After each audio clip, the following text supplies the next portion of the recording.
What would you do if your own mother called you at 2 a.m. begging you to abandon your child in the ICU for a dinner party? And what if I told you that phone call was just the beginning? That my 7-year-old son's accident wasn't an accident at all? This is the story of how I discovered that sometimes the most dangerous people in your life are the ones who share your DNA, and how choosing to protect my child cost me everything I thought I knew about family. The rain was drumming against our kitchen window that Tuesday morning in September, and I remember thinking it sounded like a lullaby. Seattle mornings have this way of wrapping you in gray comfort, but that particular morning felt different. Maybe it was the way Lucas was humming while he spread peanut butter on his toast, or maybe it was how the light caught his hair exactly the way David's used to catch the morning sun. My son was 7 then, all elbows and gap-toothed grins. And he had this habit of talking to himself while he ate breakfast. Not crazy talking, just these little conversations about his day ahead like he was rehearsing for life. That morning, he was telling his toast about how he was going to show Mrs. Peterson his new drawing of a dragon castle. "Mom, do you think dragons would live in Seattle?" he asked, swinging his legs from the bar stool that was still too tall for him. "Probably not," I said, watching him from the coffee maker. "Too much rain.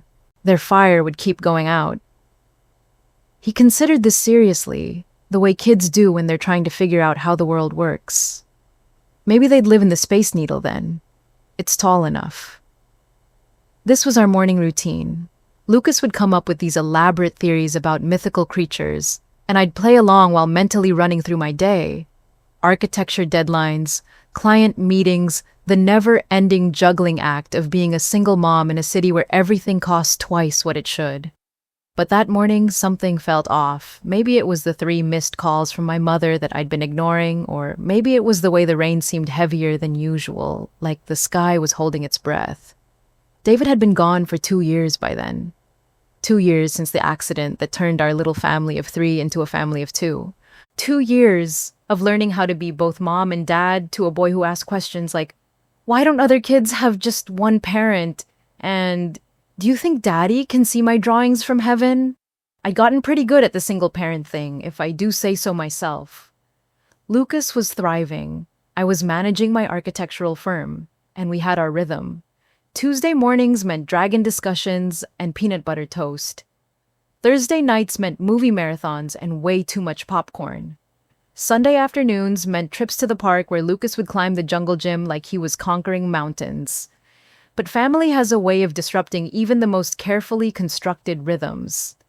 My phone buzzed on the counter. Mom again. Gloria Patterson, age 62, retired teacher and professional guilt trip distributor. I let it go to voicemail. "Grandma's calling a lot," Lucas observed, "because kids notice everything even when you wish they wouldn't." "She probably just wants to chat," I said, which was partially true. Mom always wanted to chat, but her chats had a way of turning into lectures about my life choices. The phone buzzed again. Then, again. Lucas looked at me with those big brown eyes that were exactly like David's, and I knew I wasn't going to be able to ignore this much longer.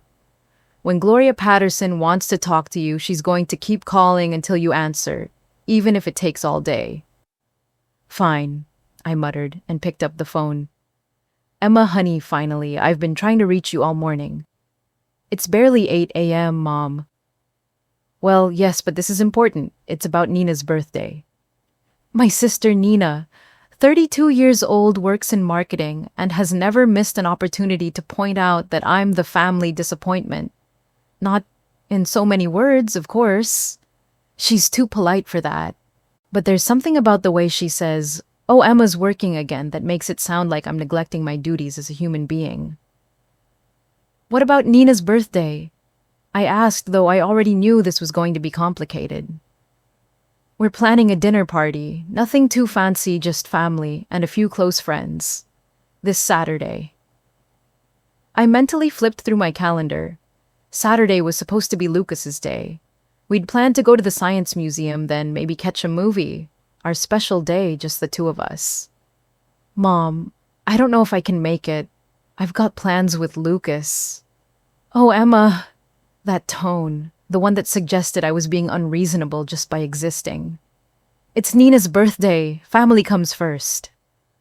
Lucas was watching me now, his toast forgotten, and I could see the disappointment already forming in his expression. He'd been looking forward to our museum trip for weeks. Can't we celebrate another day? I asked, though I already knew the answer. Absolutely not. This is important, Emma. Nina's turning 33, and she's been having a hard time lately with the divorce and everything. She needs her family around her. Nina's divorce. Right, the divorce from the husband who'd been cheating on her for 6 months before she finally caught him. The divorce she'd been milking for sympathy for the better part of a year now. Don't get me wrong, I felt bad for my sister. Nobody deserves to be cheated on, and I wouldn't wish that kind of heartbreak on anyone. But Nina had a way of making every conversation about her pain, every family gathering about her needs, every holiday about what she was going through. I understand that, Mom, but no buts, Emma. This is family. This is what we do for each other. I looked at Lucas, who was now drawing dragons on his napkin with a blue crayon. He'd pulled out his art supplies without me even noticing, the way kids do when they sense tension in the air. Art was his escape, his way of processing the world when it got too complicated. What time? I asked, and immediately hated myself for giving in so easily. 6 o'clock, and Emma, try to dress nicely. Nina's been looking forward to this. The line went dead, and I stood there staring at my phone, wondering how I'd just agreed to rearrange my entire weekend for a dinner party I didn't want to attend. Are we still going to the museum? Lucas asked, not looking up from his dragon drawing. The hope in his voice nearly broke my heart.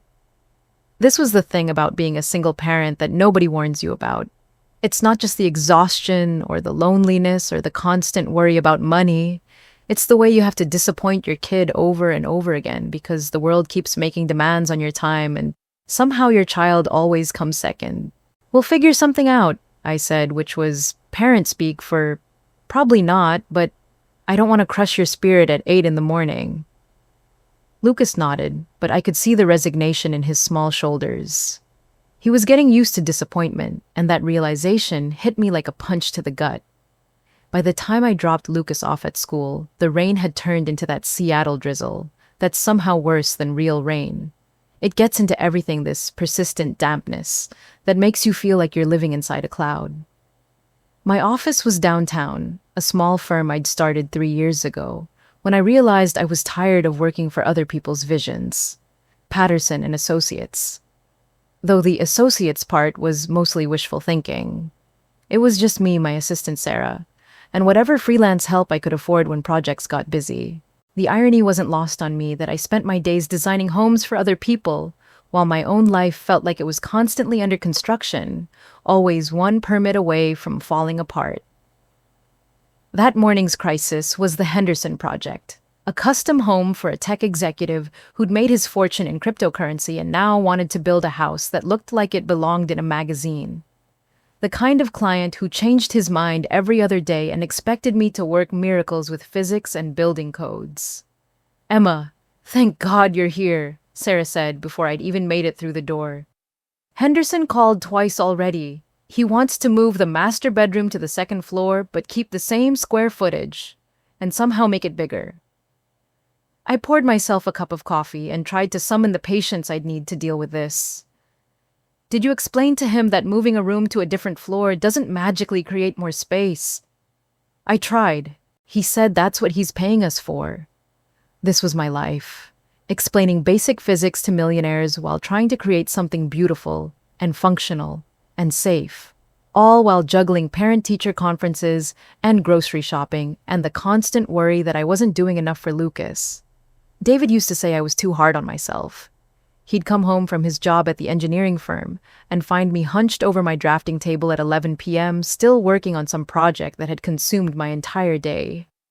Emma, he'd say, the building will still be there tomorrow.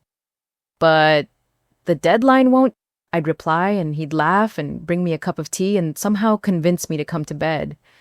I missed that. I missed having someone who understood that my work wasn't just about money or career advancement. It was about creating spaces where people could build their lives, where families could grow and thrive. and feel safe. The Henderson Project was supposed to be that kind of space. A home for a family with two young kids, a place where they could make memories and celebrate birthdays and have those ordinary moments that make up a life. Instead, it had become a monument to one man's ego, a showcase for his wealth rather than a home for his family. Every conversation with Henderson left me feeling like I was compromising something essential about why I'd become an architect in the first place. My phone buzzed. A text from Mom. "Don't forget about Saturday. Nina's really excited. Also, can you bring a side dish? Nothing too fancy, just something nice." A side dish. Of course, because agreeing to give up my weekend with Lucas wasn't enough. I also needed to contribute to the meal. I scrolled through my mental list of things I could make that would satisfy my mother's definition of nice without requiring a trip to 3 different grocery stores. Maybe that quinoa salad with cranberries and almonds. It looked impressive, but was actually pretty simple. The morning flew by in a blur of phone calls and emails, and the constant mental juggling that came with running a small business. By lunch, I'd managed to convince Henderson that his bedroom relocation fantasies were structurally impossible, approved 3 contractor bids, and scheduled a site visit for Thursday. I also managed to completely forget about Lucas's parent-teacher conference until Mrs. Peterson called to confirm our appointment. "This afternoon, at 3:30. "Right," she said, and I felt my stomach drop. "Yes, absolutely," I said, frantically checking my calendar. I had a client meeting at 4, but maybe I could push it back. "Wonderful. Lucas has been doing so well this year. I'm excited to share his progress with you." Mrs. Peterson was one of those teachers who genuinely loved her job, who saw potential in every 7-year-old who walked into her classroom. Lucas adored her, and she'd been incredibly patient with him during those first few months after David died, when he couldn't sit still and had nightmares about losing me too. The conference went better than I'd expected. Lucas was reading above grade level, his math skills were solid, and he'd made friends with a boy named Jake who shared his obsession with dinosaurs and dragons. "He's a special kid," Mrs. Peterson said, showing me a folder full of his artwork. "Very creative, very empathetic. He wrote a story last week about a dragon who lost his family and had to learn how to be brave on his own." I stared at the crayon drawing that accompanied the story. A small dragon standing on a mountaintop looking out at a vast sky. The dragon's expression was somehow both sad and hopeful, exactly the way Lucas looked sometimes when he thought I wasn't watching. "He's processing," I said more to myself than to Mrs. Peterson. "All kids process differently," she said gently. "But Lucas is doing remarkably well, all things considered." All things considered. The polite way of acknowledging that my son had lost his father at age 5 and was still trying to figure out how to navigate the world without that steady presence in his life. I made it through the rest of the day, but by the time I picked Lucas up from after-school care, I was running on fumes and caffeine. The rain had picked up again, and traffic was moving at that Seattle pace that makes you wonder if everyone in the city has forgotten how to drive. "How was school?" I asked as Lucas buckled himself into his booster seat. "Good. We learned about the water cycle. Did you know that the same water that falls as rain today might have been in a dinosaur's stomach millions of years ago?" "That's pretty cool," I said, though the image of dinosaur-processed rainwater wasn't exactly appealing. "Mrs. Peterson said you came to visit today." "I did. She showed me your dragon story. It was really good." Lucas was quiet for a moment, watching the rain streak down his window. "Do you think Daddy ever feels lonely?" The question hit me like a physical blow. This was the thing about grief with kids. Just when you think you've got it handled, when you think you've created enough stability and routine to keep the sadness at bay, it comes back with a question that makes you realize you're all still figuring it out. "I don't know, buddy," I said, because honesty was the only policy I'd found that worked with Lucas. "But I think if Daddy can see us, he's probably happy that we're taking care of each other. Even when we're sad, especially when we're sad, because that means we remember how much we love him." Lucas nodded, apparently satisfied with this explanation. Kids have this amazing ability to accept difficult truths and then move on to the next thing. Adults could learn a lot from that. We stopped at the grocery store on the way home and I let Lucas pick out dinner. He chose spaghetti and meatballs, which meant I'd be finding marinara sauce stains on my kitchen walls for the next week, but it was worth it to see him excited about something. While Lucas played with his Legos after dinner, I sat at the kitchen table with my laptop trying to catch up on emails and sketches for the Henderson project. The house was quiet except for the sound of plastic bricks clicking together, and Lucas is running commentary about the spaceship he was building. "This is the captain's quarters," he said, holding up a small Lego compartment. "And this is where they keep the snacks." "Very important," I agreed, not looking up from my screen. "Mom, are we still going to the museum on Saturday?" I stopped typing. I'd been dreading this question all day, hoping somehow I could figure out a way to make both things work. But Nina's birthday dinner was at 6 and the museum closed at 5, and even if we rushed through the exhibits, there wouldn't be time to come home and get ready. "I'm not sure, honey. Grandma wants us to go to Aunt Nina's birthday party." Oh, the disappointment in that single syllable was devastating. "Maybe we could go to the museum on Sunday instead." "It's okay," Lucas said, but his voice had that careful quality kids develop when they're trying not to make their parents feel bad. Aunt Nina's birthday is important. And there it was, my 7-year-old son already learning to put other people's needs before his own, already understanding that family obligations trumped his own desires. I closed my laptop and went to sit on the floor next to him. "Hey, I said your things are important too, you know." Lucas looked up at me with those serious brown eyes. "I know, but family's supposed to come first, right? That's what Grandma always says." Family is supposed to come first. The phrase my mother had been using to manipulate me into compliance since I was Lucas's age. The same phrase that had convinced me to stay in Seattle when David and I had talked about moving to Portland. The same phrase that had kept me from taking that fellowship in Barcelona when Lucas was a baby. "Sometimes," I said carefully, "we have to balance what's important to our family with what's important to other people." Lucas nodded like he understood, but I could see the confusion in his expression. How do you explain to a 7-year-old that sometimes the adults in their life don't have their priorities straight? How do you teach them to value themselves when you're still learning how to do it yourself? My phone rang. Mom again. "I should probably answer this," I said, and Lucas nodded, already turning back to his Legos. "Emma, I'm so glad you picked up. I wanted to talk to you about Saturday." "What about it?" "Well, I was thinking it might be nice if you could come a little early.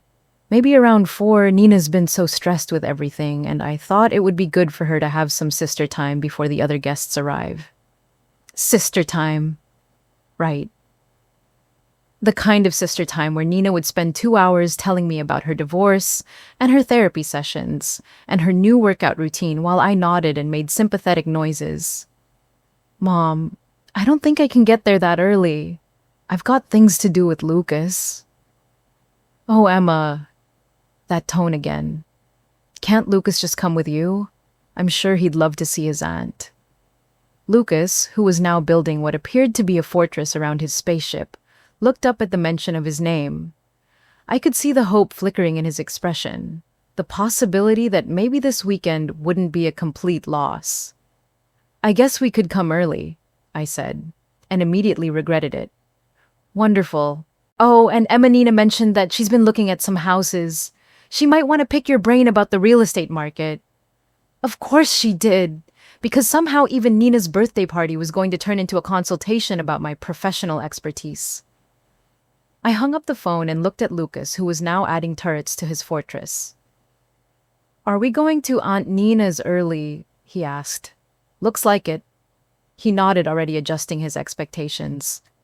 This was what killed me about being a single parent.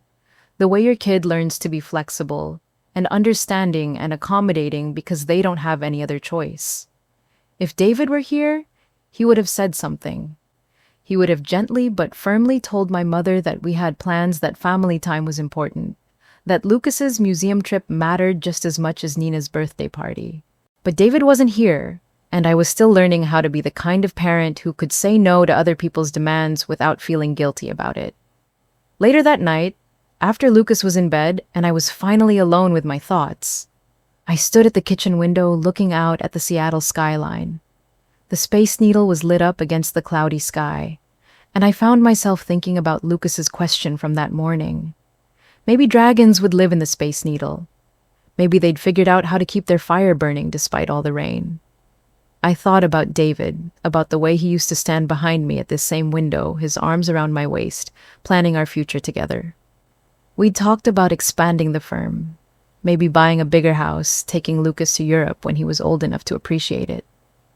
All those plans, all those dreams, wiped out in a single moment on a rainy Tuesday morning, not so different from this one. But Lucas and I were still here. We were still figuring it out, still building our own version of family, still learning how to keep our fire burning in a city that seemed designed to put it out. Tomorrow would bring new challenges, new demands on my time and energy. The Henderson project would still need my attention. Mom would probably call with more birthday party details, and I'd have to figure out how to balance being a good daughter with being a good mother. But tonight, Lucas was safe in his bed, probably dreaming about dragons and spaceships and all the possibilities that exist in a 7-year-old's imagination. And for now, that was enough. Thursday morning brought a phone call that should have been exciting, should have been one of those family moments that makes you feel connected and loved. Instead, it left me with a knot in my stomach that I couldn't quite explain. "Emma, honey, I have the most wonderful news," Mom said, her voice practically vibrating with enthusiasm. "I've been talking to your cousin Rachel, and she and the kids are going to drive up from Portland for Nina's party. And guess what? Uncle Mike and Aunt Susan are flying in from Phoenix. It's going to be a real family reunion."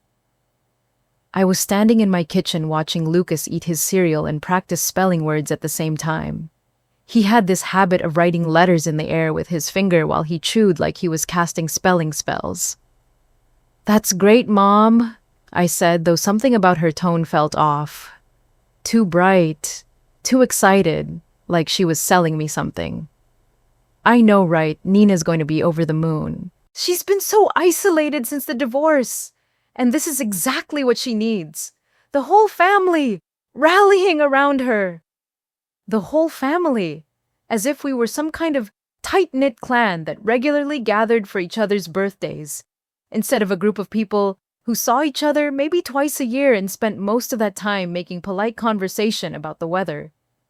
"How many people are we talking about?" I asked, already dreading the answer. "Oh, not too many, maybe 15 or 20. Nothing crazy. 15 or 20 people in Mom's house, which was spacious but not exactly built for entertaining. This was starting to sound less like a birthday dinner and more like a full-scale production. "Mom, that's a lot of people. Are you sure you want to take on all that cooking?" "Oh, don't worry about that. I've got it all figured out. Nina and I are going to do most of the prep work together. Mother-daughter bonding time, you know. And I was thinking maybe you could help with some of the setup when you get there on Saturday." Setup, right? Because apparently I wasn't just attending this party, I was part of the event staff. "What kind of setup?" I asked, though I was pretty sure I didn't want to know. Just some decorating, maybe helping arrange the food. Nothing too complicated. Oh, and Emma Lucas loves music, doesn't he? Maybe he could play something for everyone after dinner. Nina mentioned that it might be nice to have some entertainment. Entertainment, my 7-year-old son as the evening's entertainment. Lucas looked up from his cereal, apparently sensing that he was being discussed. He'd been taking piano lessons for about 6 months now, ever since I'd found an old upright piano on Craigslist and convinced myself that music might help him process his grief. "I don't know, Mom. Lucas is still pretty new at piano. He might not be comfortable performing for a big group." "Oh, I'm sure he'll be fine. Kids love to show off their talents. It'll be good for him." Good for him. Or good for Mom, who wanted to show off her grandson's accomplishments to the extended family. "Can I think about it?" I asked. "Of course, honey. But don't think too long. Nina's really excited about this." After I hung up, Lucas looked at me with those curious brown eyes that never missed anything. "Are they talking about me playing piano?" he asked. "Grandma thought it might be nice if you played something at Aunt Nina's party." "Like what?" "I don't know, maybe that song you've been working on. The one about the rain?" Lucas had been practicing a simple piece called April Showers that his teacher, Mrs. Chen, had given him last month. It was sweet and melancholy, the kind of song that sounded more complex than it actually was. "I don't know if I'm ready," Lucas said, and I could hear the uncertainty in his voice. "That's okay. You don't have to do anything you're not comfortable with." But even as I said it, I knew I was probably going to end up encouraging him to play, because that's what you do for family, right? You push yourself and your kid out of your comfort zones to make other people happy. The rest of Thursday passed in a blur of client calls and project deadlines. The Henderson family had decided they wanted to add a wine cellar to their basement, which meant completely redesigning the foundation layout. Again, by the time I picked Lucas up from school, I was exhausted and running on my third cup of coffee. "How was your day?" I asked as we drove home through the usual Seattle traffic. "Good. Jake invited me to his birthday party next weekend. Can I go?" "When is it?" "Saturday, at Chuck E. Cheese." Saturday, the same Saturday as Nina's party. The universe apparently had a sense of humor. "I'll have to check our schedule," I said, which was parent speak for probably not, but I don't want to disappoint you in the car. When we got home, I was surprised to see a woman I didn't recognize standing on my front porch. She looked to be in her early 40s with short auburn hair and the kind of warm smile that made you want to trust her immediately. "Hi," she said as Lucas and I approached. "I'm Zoe Martin. I just moved in next door and I wanted to introduce myself." Next door. The blue house that had been empty for months after the previous owners moved to California for work. "I'm Emma Patterson, and this is my son Lucas." "Hi, Lucas," Zoe said, crouching down to his eye level. "I love your backpack. Are those dragons?" Lucas beamed. His backpack was covered in colorful dragons that he'd picked out himself despite my attempts to steer him towards something more practical. "Yeah, dragons are my favorite." "Do you like dragons?" "I think dragons are pretty awesome," Zoe said seriously, "especially the kind that protect treasure." "That's exactly what I told my mom," Lucas said, shooting me a triumphant look. I found myself smiling despite my exhaustion. There was something genuine about Zoe, something that made her feel instantly familiar, even though we'd just met. "I brought you guys some cookies," she said, holding up a plate covered with aluminum foil. "Chocolate chip. I made way too many, and figured it was better to share than to eat them all myself." "That's so sweet of you," I said, and I meant it. It had been a long time since someone had done something nice for us just because. "Can we have cookies now?" Lucas asked, already eyeing the plate. "After dinner," I said automatically, then looked at Zoe. "Would you like to come in for a few minutes? I could make some coffee." "I don't want to impose. I know you just got home from work." "You're not imposing. Honestly, I could use some adult conversation that doesn't involve building permits or client demands." Zoe laughed. "In that case, I'd love to." My house was a mess the way it always was on weekday evenings. Lucas's backpack dumped by the door, my work papers scattered across the dining room table, dishes from breakfast still in the sink because I'd been running late again. "Sorry about the chaos," I said quickly, gathering up the papers. Single mom life is basically organized chaos most of the time. "Don't apologize," Zoe said, looking around the living room. "This feels like a real home. I love it." She meant it, I could tell. There was no judgment in her voice, no polite disapproval disguised as understanding. While I made coffee, Zoe sat at the kitchen island and somehow managed to engage Lucas in a conversation about his piano lessons without making it feel like a job interview. "I used to play piano when I was about your age," she told him. "My teacher was this elderly woman named Mrs. Kowalski who had about 15 cats and always smelled like vanilla." 15 cats? Lucas's eyes went wide. "That's a lot of cats." It really was, but she was an amazing teacher. She taught me that music isn't about being perfect. It's about telling a story. What kind of story? Any kind you want. Happy stories, sad stories, scary stories, funny stories. The piano can sound like rain, or wind, or even a thunderstorm if you know how to play it right. Lucas was fascinated. He'd never thought about music as storytelling before, just as something you practiced until you got it right. Do you still play? He asked. Sometimes. I'm pretty rusty, but I still remember some songs. Maybe you could hear me play sometime, Lucas said, and I felt a little flutter of surprise. He was usually shy about his piano playing, especially with people he didn't know well. I'd love that, Zoe said, and I could tell she meant it.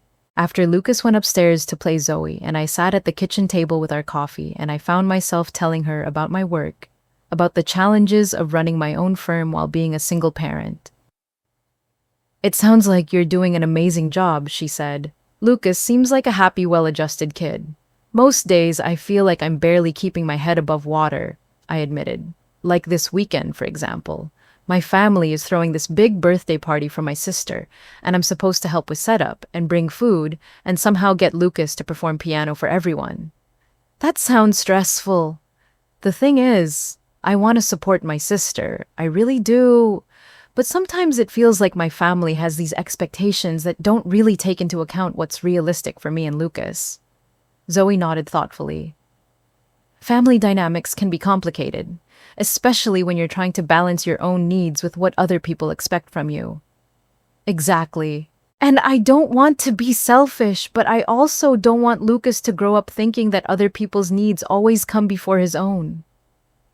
That doesn't sound selfish at all, Zoe said. It sounds like good parenting. I looked at her, this woman I'd known for less than an hour, and felt something I hadn't felt in a long time. Understanding, not judgment, not advice, just simple understanding. Can I ask what you do for work? I said. I'm a child psychologist. I just took a position at Seattle Children's Hospital. Wow, that must be intense work. It can be, but it's also incredibly rewarding. I get to help kids and families navigate some of their most difficult challenges. A child psychologist. No wonder she'd connected so easily with Lucas. No wonder she seemed to understand the complexities of parenting and family dynamics.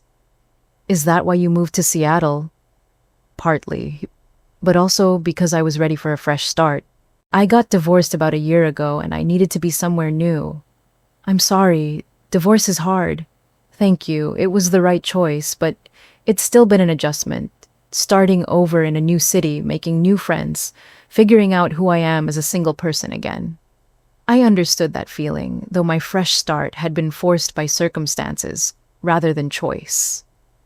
Well, if you need anything at all, please don't hesitate to ask, I said. Welcome to the neighborhood. Friday brought another call from Mom, this one even more enthusiastic than the last. Emma, I have the most wonderful news. Nina's ex-husband decided to let her have the kids this weekend for her birthday. Isn't that fantastic? Nina's kids. Riley, who was 9, and Maddie, who was 6. Sweet kids who'd been caught in the middle of their parents' messy divorce for the past year.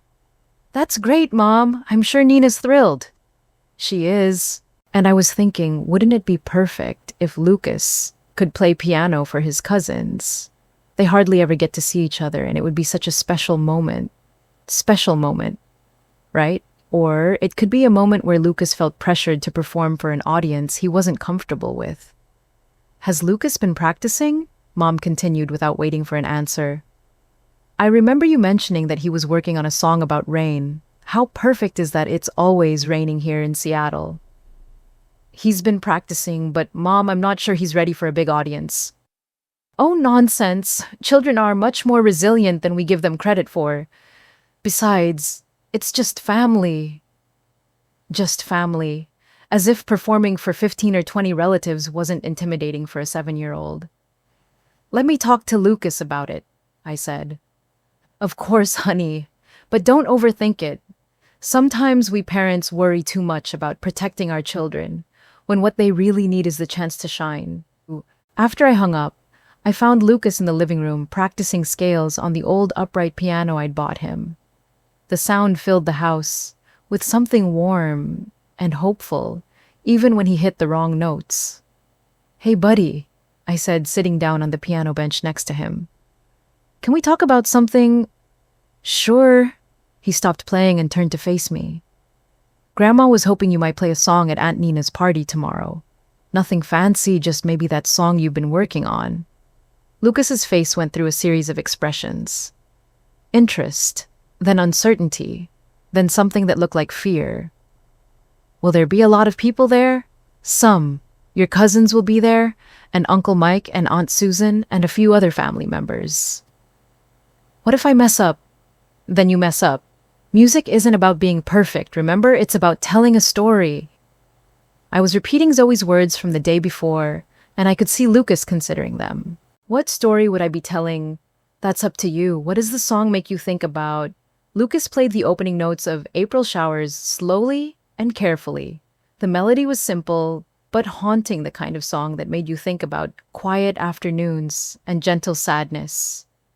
"It makes me think about Daddy," he said quietly, "about how he used to like the rain." My heart clenched. David had loved rainy days, had always said they made him feel peaceful. He used to stand at the kitchen window with his coffee watching the drops streak down the glass, completely content. "That's a beautiful story," I said. "And if you want to share it with the family, that would be wonderful. But if you don't feel ready, that's okay too." Lucas nodded, then started playing the song again, this time with more confidence. I could hear the story in it now, the way the melody seemed to capture both sadness and hope. "I think I want to try," he said. "But can you stay close to me when I play?" "Of course. I'll be right there." Saturday morning arrived gray and drizzly, typical Seattle weather that somehow felt appropriate for the day ahead. Lucas woke up early, unusually excited about the party. "Can I wear my good shirt?" he asked, referring to the button-down shirt we'd bought for school picture day. "Sure, this is a special occasion." While Lucas got dressed, I made myself a cup of coffee and tried to push down the anxiety that had been building since Mom's first phone call about this party. It was just a birthday party, just family, just a few hours out of our lives. So why did it feel like something more? My phone buzzed. A text from Zoe. "Hope you and Lucas have a great time at the party today. Remember, you don't owe anyone anything except kindness to yourself and your son." I stared at the message, surprised by how much I needed to hear those words.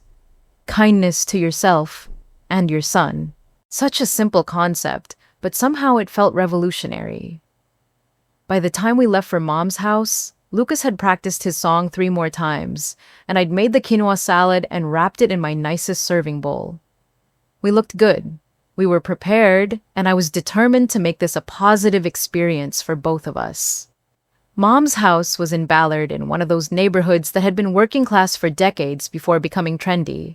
She'd lived there for 15 years, ever since she and Dad had downsized after Nina and I moved out. The house looked festive, with balloons tied to the front porch and cars already lining the street. Through the front window, I could see people moving around inside, hear the sound of laughter and conversation. "There are a lot of cars," Lucas observed as we walked up the front path. "Yeah, looks like most of the family made it." I rang the doorbell, even though Mom had told me a dozen times to just come in. Old habits. "Emma, Lucas, you're here." Mom threw open the door and immediately enveloped us both in one of her enthusiastic hugs. She was wearing a dress I'd never seen before, something flowy and festive that made her look younger than her 62 years. "Happy birthday to Aunt Nina," Lucas said politely, holding up the card he'd made for her. "Oh, sweetheart, she's going to love this." Nina, come see what Lucas made for you." The house was warm and loud and full of people I hadn't seen in months. Uncle Mike was holding court in the living room, telling some story about his latest fishing trip. Aunt Susan was in the kitchen with Nina, both of them laughing about something. My cousins Rachel and Mark were there with their kids, 3 little ones under the age of 10, who were running around the house with the kind of energy that only children possess. "Emma," Rachel grabbed me in a hug. "It's been forever. How are you holding up?" the phrase everyone used when they talked to widows, as if we were all just barely keeping ourselves from falling apart. "We're doing well," I said. "Lucas is thriving. Work is busy. You know how it is." "I can't imagine," Rachel said, and I could see the genuine sympathy in her eyes. "You're so strong. Strong." Another word I'd grown tired of hearing, as if strength was the only option, as if falling apart wasn't sometimes exactly what you needed to do. Lucas had gravitated toward Riley and Maddie, Nina's kids, who were showing him something on one of their phones. It was good to see him interacting with his cousins, even if they didn't see each other very often. "Emma, there you are." Nina appeared at my elbow, looking radiant in a way that surprised me. The divorce had been hard on her, but today she seemed genuinely happy. "Happy birthday," I said, giving her a hug. "You look amazing." "Thank you. I feel amazing. 33 is going to be my year, I can feel it." "That's wonderful. How are the kids handling everything?" "Better than I expected, honestly. The divorce was hard, but I think they're adjusting to the new normal, and having them here today means everything to me." I felt a stab of guilt for all my resentment about this party. This was important to Nina, and seeing her genuinely happy made me realize how much she'd been struggling. "Mom mentioned that Lucas might play piano for everyone," Nina said. "That would be so special." "He's been practicing, but he's still pretty nervous about performing." "Oh, I'm sure he'll be fine. Kids are much braver than we think they are." There it was again, that assumption that children should be pushed out of their comfort zones for the entertainment of adults. Mom appeared with a glass of wine for me and a juice box for Lucas. "Emma, I need to steal you for a few minutes. There are some things in the kitchen that need organizing." I followed her into the kitchen, which looked like a bomb had gone off. Dishes everywhere, ingredients scattered across every surface, 3 different casseroles in various stages of preparation. "Mom, this looks like a lot of work. Are you sure you can handle all this?" "Oh, it's fine. Nina's been helping all morning, and Susan brought that green bean casserole, but I could use your help arranging the dessert table." The dessert table. I looked around the kitchen and didn't see anything that resembled desserts. Where are the desserts? Well, that's the thing. I was hoping you could run to the bakery and pick up Nina's cake. I ordered it yesterday, but I've been so busy with everything else. "Mom, the party starts in 2 hours. I know. But the bakery is just 15 minutes away, and they said it would be ready by noon." I looked at my watch. 11:30. If I left now, I could probably make it back before the party officially started. But that would mean leaving Lucas here with people he didn't see very often. "Can't someone else go?"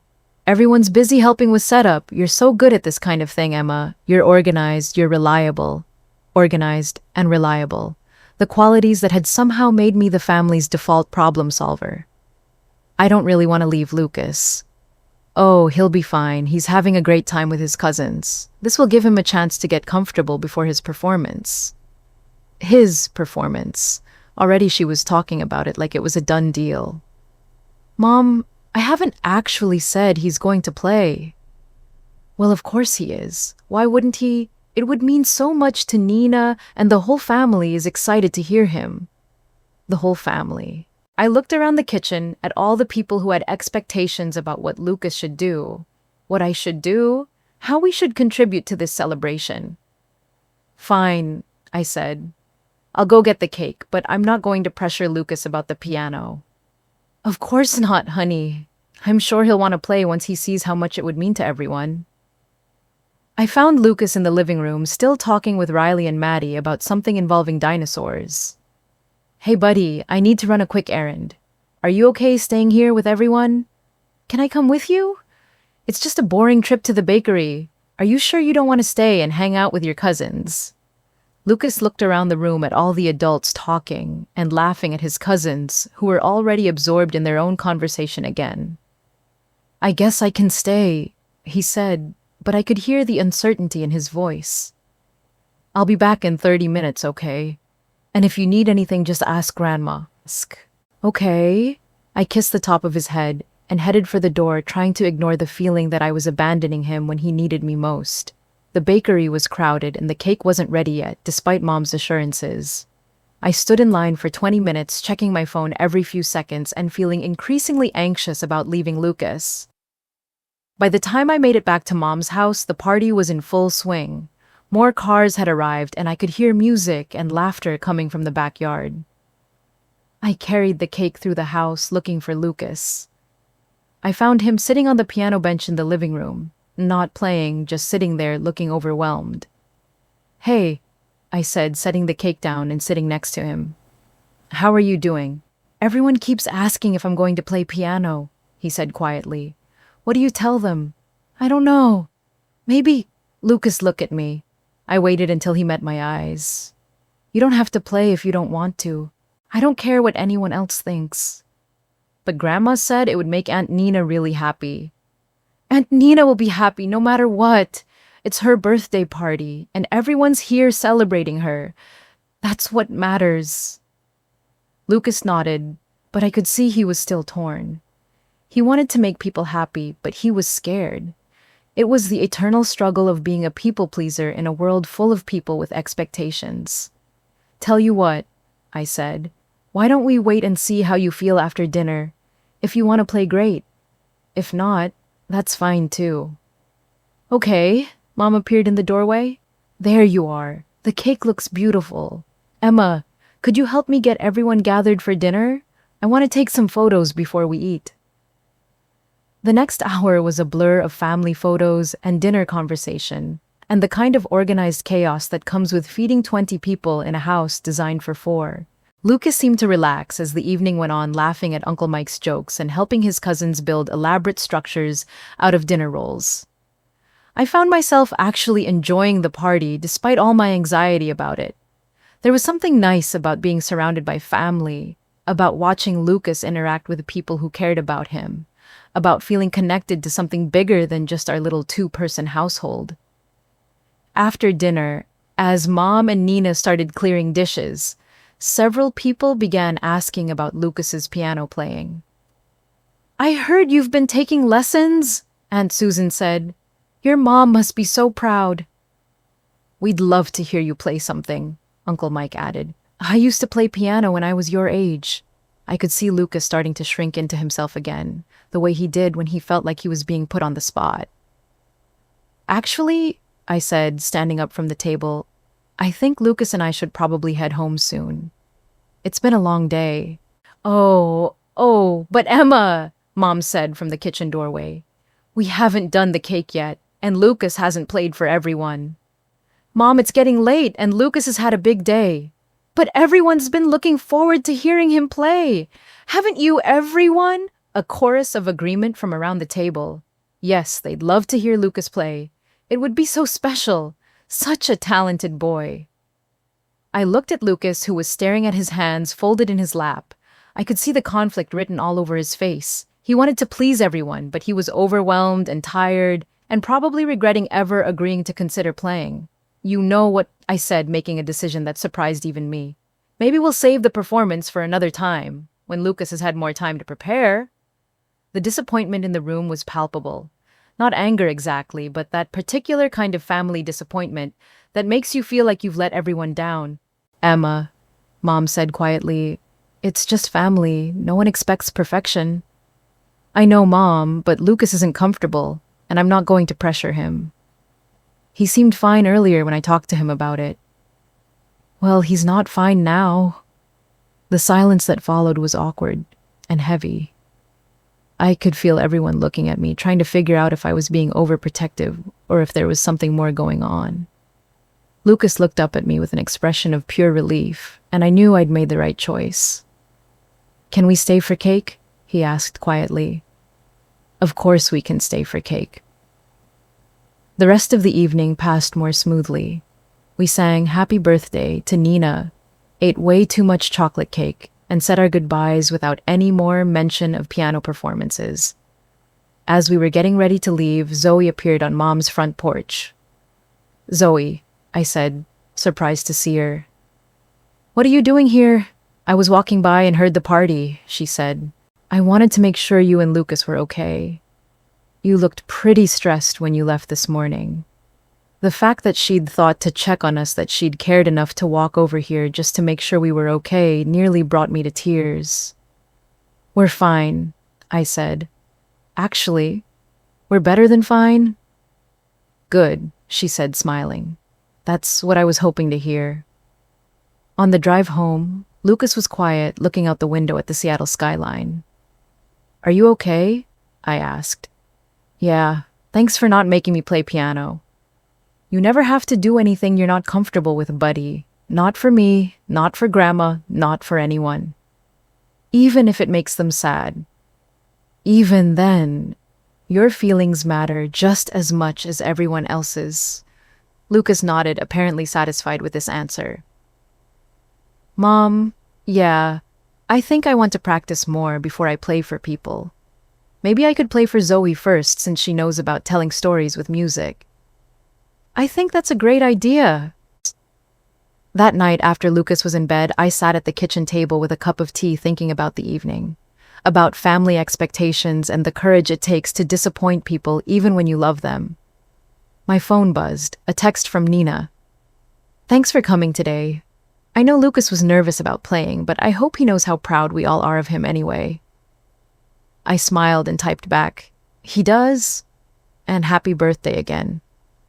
I'm so glad you had a good day, because that's what mattered in the end. Not the performance that didn't happen, not the expectations that weren't met, but the fact that we'd shown up for each other, messy and imperfect as we were. And tomorrow, Lucas and I would wake up in our own home, in our own rhythm, and continue building the kind of family that felt right for us." Life has this way of teaching you that everything can change in a single moment. 1 second, you're living your ordinary life, making ordinary plans, worrying about ordinary things like birthday parties and piano recitals. And then the world tilts on its axis, and nothing is ordinary anymore. It was Tuesday morning, 3 days after Nina's party. Lucas had been in an unusually good mood all weekend, practicing his piano with new determination. He'd decided he wanted to play for Zoe, maybe even record himself playing so he could hear how he sounded. "I think I'm getting better," he said over breakfast, his fingers dancing across the table like he was playing invisible keys. "Mrs. Chen said my timing is improving." "That's great, buddy. Practice makes progress, right? Right, not perfect, just progress." I love that he was learning this lesson so young. David and I had both been perfectionists, and it had taken us years to understand that good enough was often exactly that, good enough. That morning felt like a gift. Seattle was having one of those rare sunny days that make you remember why people fall in love with this city despite the rain. The kind of morning that makes you feel like anything is possible. I dropped Lucas off at school and headed to work, where the Henderson project was finally moving in the right direction. After weeks of changes and revisions, we'd found a design that satisfied both the client's ego and the laws of physics. "I think we're actually going to pull this off," Sarah said, looking at the latest drawing spread across my desk. "Don't jinx it," I said, but I was smiling. There's nothing quite like the feeling of solving a complex design problem, of making something beautiful and functional come together in just the right way. My phone rang around 10. "Mom." "Emma, honey, I wanted to thank you again for Saturday. Despite the little hiccup with the piano, it was such a wonderful party." Little hiccup. That's what she was calling my decision to protect my son from performing when he wasn't ready. "Nina seemed really happy," I said, because that was true, and it seemed safer than addressing the hiccup comment. "She was. And you know what she's been talking about, having Lucas over for a playdate with Riley and Maddie. Maybe this weekend, a playdate. It had been a while since Lucas had spent time with his cousins outside of family gatherings. Maybe it would be good for him." "I'll ask Lucas about it," I said. "Actually, I was thinking maybe I could pick him up from school on Friday and bring him to Nina's. Give you a little break. Let the kids have some cousin time." A little break. As if spending time with my son was something I needed a break from. "I don't know, Mom. Lucas doesn't really know Riley and Maddie that well, and Nina's house is still pretty chaotic with the divorce and everything." "Oh, Emma, you worry too much. Nina's doing much better, and the kids would love to spend time together. Besides, it would give you a chance to work late, or maybe go out to dinner with a friend." "Go out to dinner with a friend? When was the last time I'd done that? When was the last time I'd had a conversation with another adult that didn't involve Lucas, or work, or family obligations? Let me think about it, I said. Of course, but don't overthink it. Sometimes we parents need to let our children spread their wings a little. After I hung up, I found myself staring out my office window at the Seattle skyline thinking about what she'd said. Was I being overprotective? Was I holding Lucas back from developing relationships with his extended family? The rest of the morning passed quickly filled with contractor calls and permit applications. By lunch, I'd almost forgotten about Mom's suggestion. I was eating a sandwich at my desk when my phone rang again. The school. Ms. Patterson, this is Carol from the main office at Greenwood Elementary. We need you to come pick up Lucas. My stomach dropped. School never called unless something was wrong. Is he okay? Is he sick? He's fine, but he's been having some behavior issues today. Mrs. Peterson would like to speak with you. Behavior issues. Lucas never had behavior issues. He was the kid teachers described as thoughtful and well-behaved and a pleasure to have in class. I'll be right there, I said, already grabbing my keys. The drive to Lucas's school felt endless, even though it was only 15 minutes. I ran through every possible scenario in my head. Had he gotten in a fight? Was he acting out because of something that happened at the party? Was this about the piano incident? Mrs. Peterson met me in the hallway outside her classroom, her usual warm smile replaced by a look of genuine concern. Thank you for coming so quickly, she said. Lucas has been having a difficult day. He's been very distracted, and this afternoon he had what I can only describe as a panic attack during math class. A panic attack. My 7-year-old son had had a panic attack at school. What happened? I'm not entirely sure. We were working on the word problems, and suddenly Lucas became very agitated. He said he couldn't breathe, and he kept asking if you were okay, if something had happened to you. My heart clenched. This was what I'd been afraid of since David died. The fear that Lucas would spend his childhood waiting for the other shoe to drop, for the next person he loved to disappear without warning. Where is he now? In the nurse's office. He's calmed down, but he's been asking for you. I found Lucas sitting on a small cot in the nurse's office, holding a juice box and looking smaller than his 7 years. When he saw me, his face crumpled with relief. Mom, you're here. Of course I'm here, I said, sitting on the edge of the cot and pulling him into my arms. I'm always going to be here. I was scared something happened to you, like what happened to Daddy. Oh, buddy, nothing happened to me. I'm right here and I'm fine. But what if something does happen? What if you get hurt and I'm at school and I can't help you? The nurse, a kind woman named Mrs. Rodriguez, looked at me with understanding. This isn't uncommon for children who've experienced loss, she said gently. Sometimes anxiety can manifest suddenly, especially when there are changes in routine or stress at home.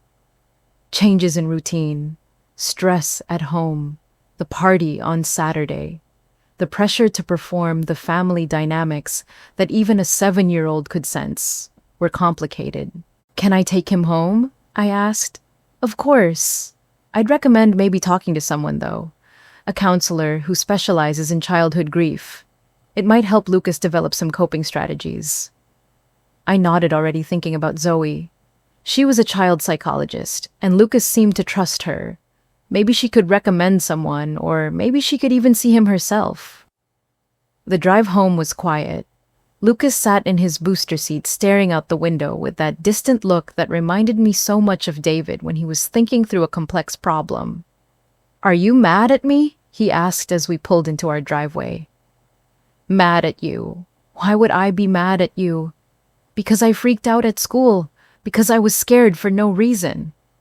Lucas, look at me. I turned around in my seat so I could see his face. First of all, you didn't freak out. You had big feelings and that's okay. Second, you weren't scared for no reason. You were scared because someone very important to you died and now you worry about losing other people you love. Is that normal? It's completely normal, and it's something we can work on together.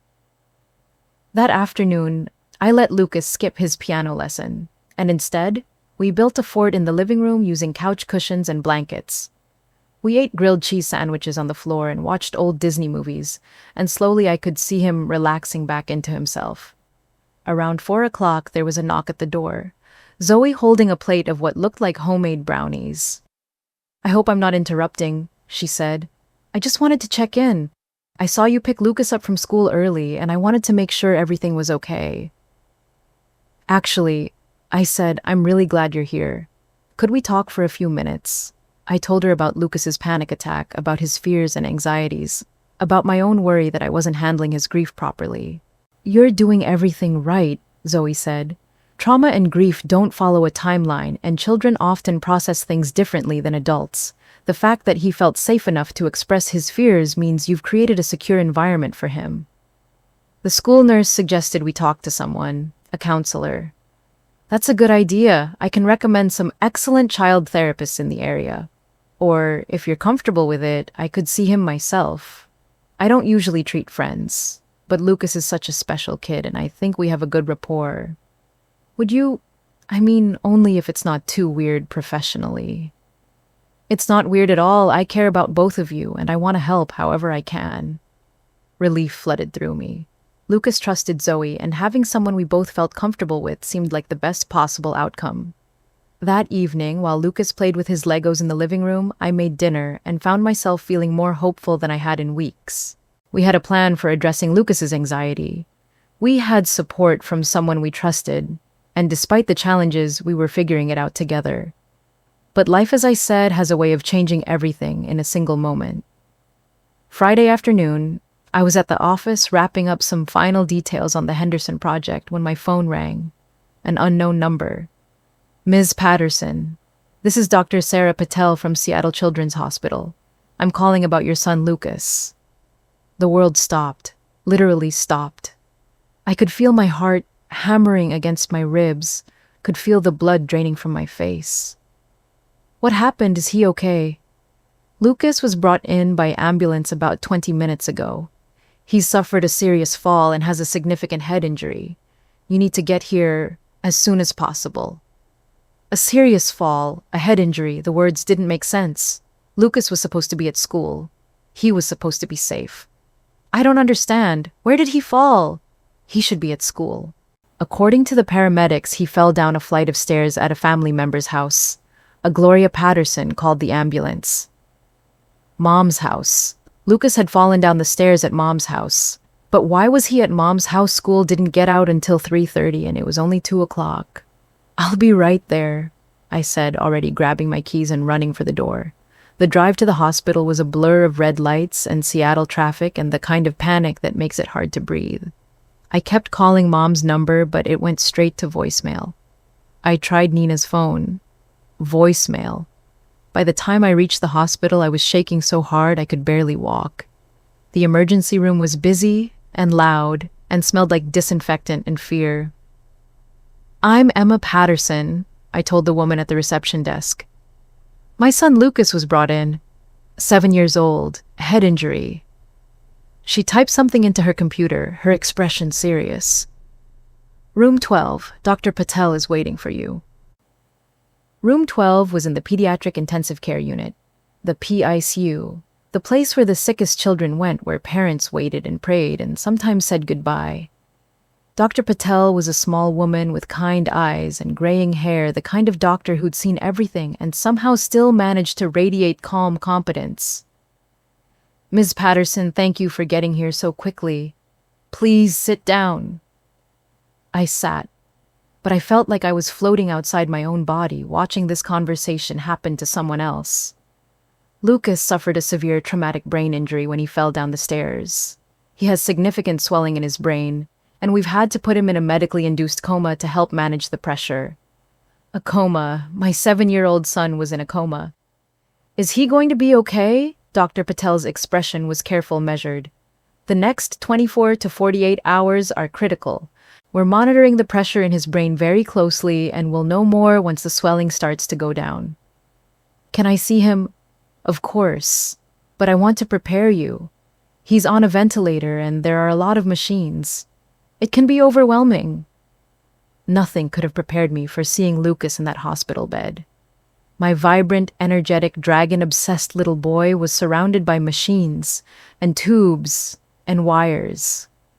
His head was bandaged, his face was swollen, and he looked so small and fragile that I almost collapsed right there in the doorway.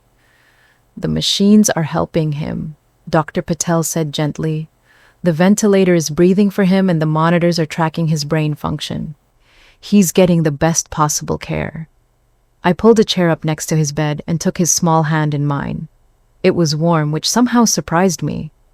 I'd been expecting it to be cold, lifeless. "Hey, buddy," I whispered. "It's Mom. I'm here and I'm not going anywhere." I don't know how long I sat there holding his hand and talking to him about everything and nothing, about his piano lessons and his dragon drawings and how much I loved him. The nurses came and went, checking monitors and adjusting machines, but I barely noticed them.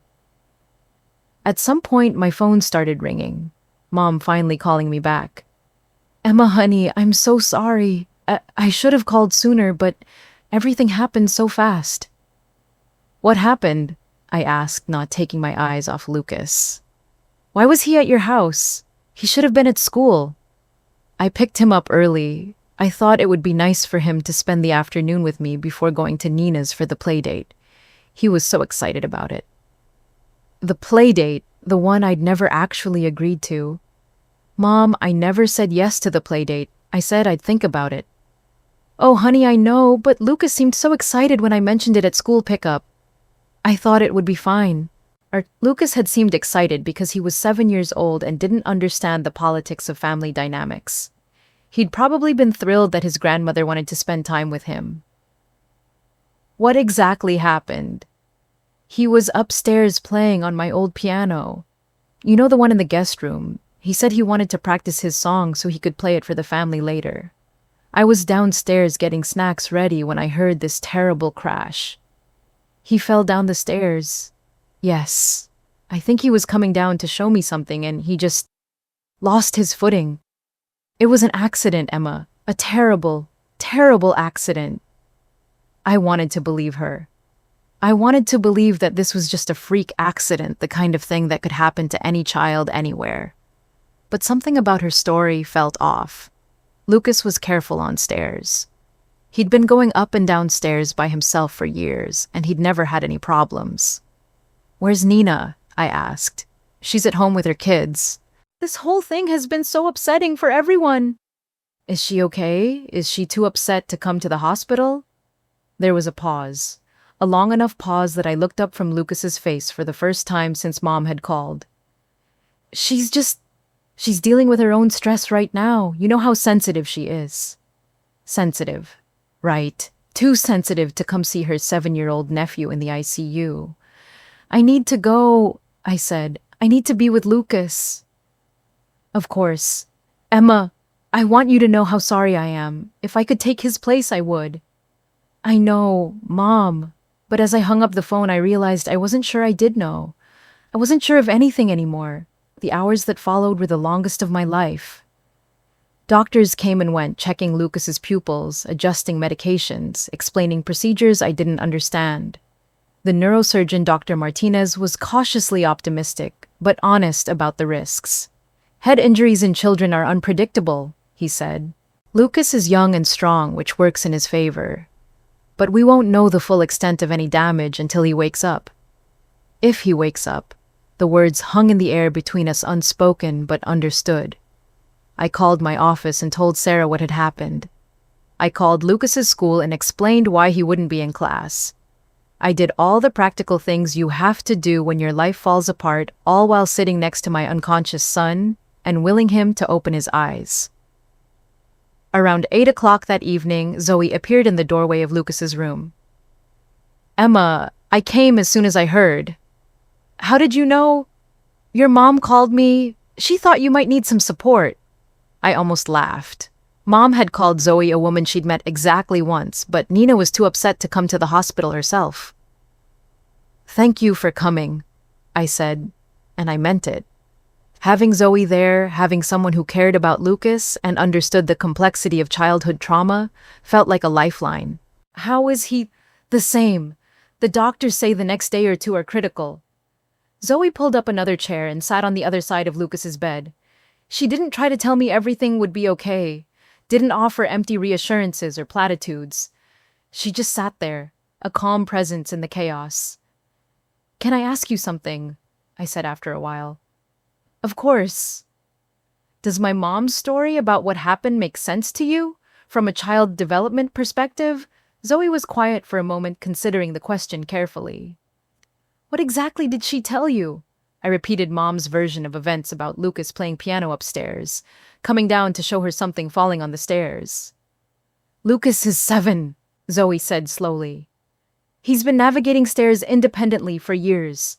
A fall serious enough to cause this level of brain injury. It would have to be quite severe. Was your mother able to explain how he fell exactly?" "She said he lost his footing." Did she say if she saw the fall happen?" "No. She said she heard the crash from downstairs."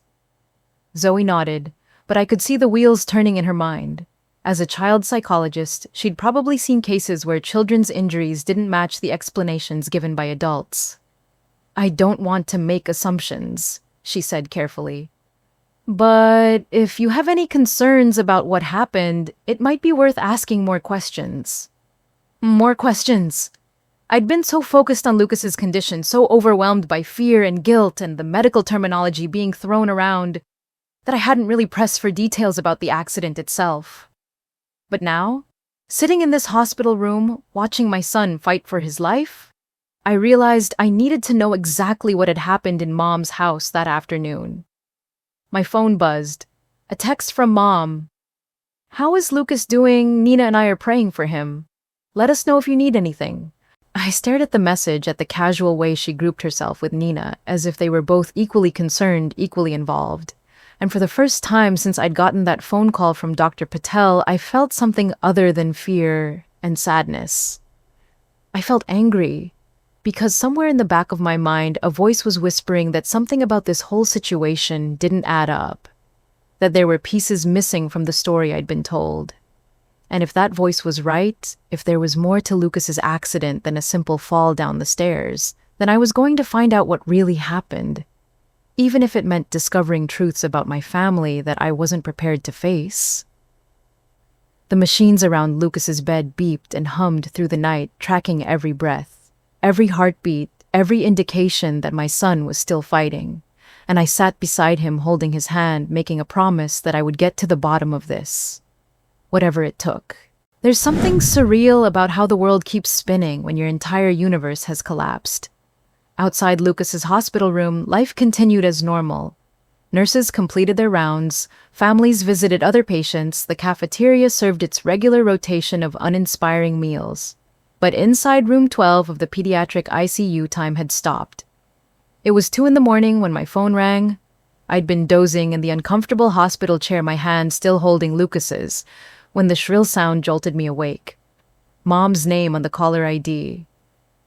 For a split second, hope flared in my chest. Maybe she had remembered something important about the accident. Maybe she had information that could help the doctors understand what had happened. "Hello," I whispered, not wanting to disturb the other families in nearby rooms. "Emma, honey, I hope I didn't wake you." "It's 2 a.m., Mom. Of course you woke me. Is everything okay?" "Well, that's actually what I wanted to talk to you about. I know this might seem like strange timing, but I've been lying here awake thinking about everything that's happened." I waited for her to continue, expecting her to tell me she'd remembered some crucial detail about Lucas's fall, or that she'd been racked with guilt and needed to confess something. Instead, she said, "I'm worried about Nina." I stared at the phone, wondering if I'd somehow misheard her. "You're worried about Nina?" "Yes. This whole situation with Lucas has been so traumatic for her.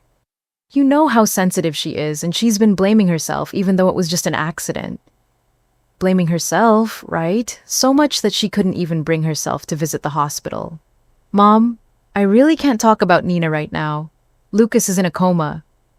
"I know, sweetheart, and we're all praying for him. But life has to go on, and Nina needs our support right now." Life has to go on. My 7-year-old son was fighting for his life, and my mother was worried about my 33-year-old sister's feelings. What exactly are you trying to say? Well, you know Nina's been planning this dinner party for weeks, the one for her book club friends.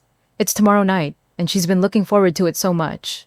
It's the first time she's entertained since the divorce, and it's really important to her sense of moving forward. A dinner party. Nina was having a dinner party while Lucas lay unconscious in the ICU. Okay, I said slowly, and she's worried that if you don't come, people will think something's terribly wrong.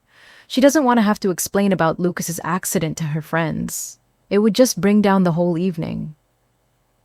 I felt something cold and hard settling in my stomach. Something that might have been rage but was so far beyond normal anger that I didn't have a name for it. You want me to leave the hospital where my son is in a coma to attend Nina's dinner party? Emma, I know how that sounds, but think about it from Nina's perspective. This party means everything to her. It's her chance to show everyone that she's okay, that she's moving on with her life. And what about Lucas's life? Lucas is in excellent hands. The doctors said themselves that the next day or two are just about waiting and monitoring. There's nothing you can do by sitting there. Nothing I can do, except be there when my son wakes up, except advocate for his care, except be his mother. Mom, I can't believe we're having this conversation. I'm not asking you to stay for the whole party. Just make an appearance.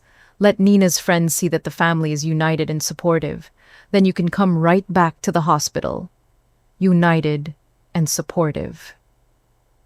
The irony was staggering. Anya, what if something happens while I'm gone?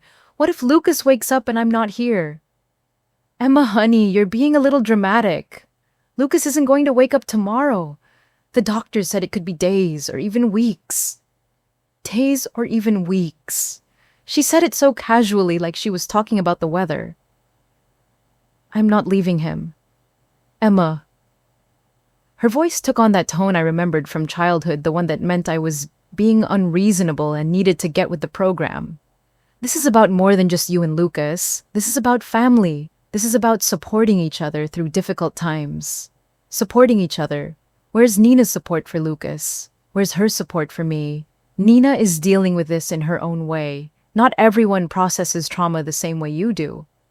Trauma, as if Lucas's accident was somehow traumatic for Nina, who hadn't even been there when it happened. I'm hanging up now, I said. Emma, wait. Please. I need you to really think about what I'm asking. Nina has been through so much this year with the divorce, and this dinner party represents a fresh start for her. If you don't come, if people start asking questions about why the family isn't there to support her, it could set her back months in her healing process. Her healing process. While my son lay in a medically induced coma, my mother was worried about my sister's healing process. Are you actually serious right now? I'm trying to think about what's best for everyone, and sometimes that means making sacrifices for the greater good of the family. The greater good of the family, as if there was some kind of mathematical equation where Nina's dinner party somehow outweighed Lucas's life. The greater good of the family would be everyone rallying around Lucas right now. The greater good would be Nina putting her social calendar on hold while her nephew fights for his life. That's not fair, Emma. You can't expect everyone to put their lives on hold just because something bad happened. Something bad happened. She was talking about her grandson's traumatic brain injury like it was a minor inconvenience. I can't do this, I said. I can't have this conversation. Emma, please, just consider it. 1 hour. That's all I'm asking. 1 hour to show up for your sister when she needs you. And what about when I need her? Where is she now? She wanted to come to the hospital, but she's just too emotional. Seeing Lucas like that would destroy her. Too emotional. Too sensitive. Too traumatized. All the excuses that had been made for Nina her entire life. I have to go, I said. Emma, wait. There's something else. Something else? Of course there was. Nina said something earlier that I think you should know. She said that if the family doesn't support her through this difficult time, she might need to take some space from all of us. Distance herself until she can heal properly. Take some space. Distance herself. The threat was clear, even though it was wrapped in therapeutic language. Are you threatening me? I'm not threatening anyone. I'm just telling you what Nina said. She feels like she's always been there for everyone else. And now when she needs support, she feels abandoned. Always been there for everyone else. When exactly had Nina been there for me? When David died, when I was struggling as a new single mother, when I was building my business from nothing. Mom, I'm going to say this one more time. I am not leaving this hospital while my son is in a coma to attend a dinner party. Fine, but I want you to know that you're making a choice here, Emma. You're choosing to prioritize your own needs over your family's. My own needs. Staying with my critically injured child was apparently selfish. Goodbye, Mom. I hung up the phone and sat there in the dim hospital room shaking with a rage so pure and focused that it felt like it might burn me from the inside out.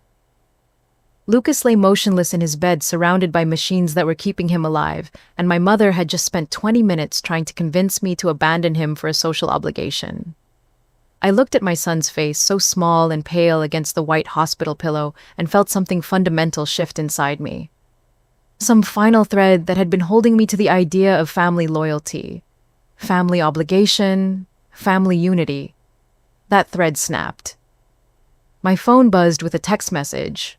Mom again. I hope you'll reconsider.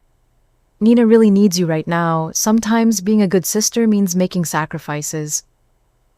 I stared at the message until the words blurred together. Then I turned the phone face down on the table beside Lucas's bed. A good sister? When was the last time Nina had been a good sister to me? When was the last time she'd made any sacrifice for anyone other than herself?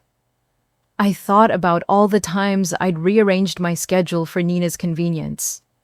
All the times I'd listened to her complain about her marriage, her job, her life, without ever expecting the same support in return.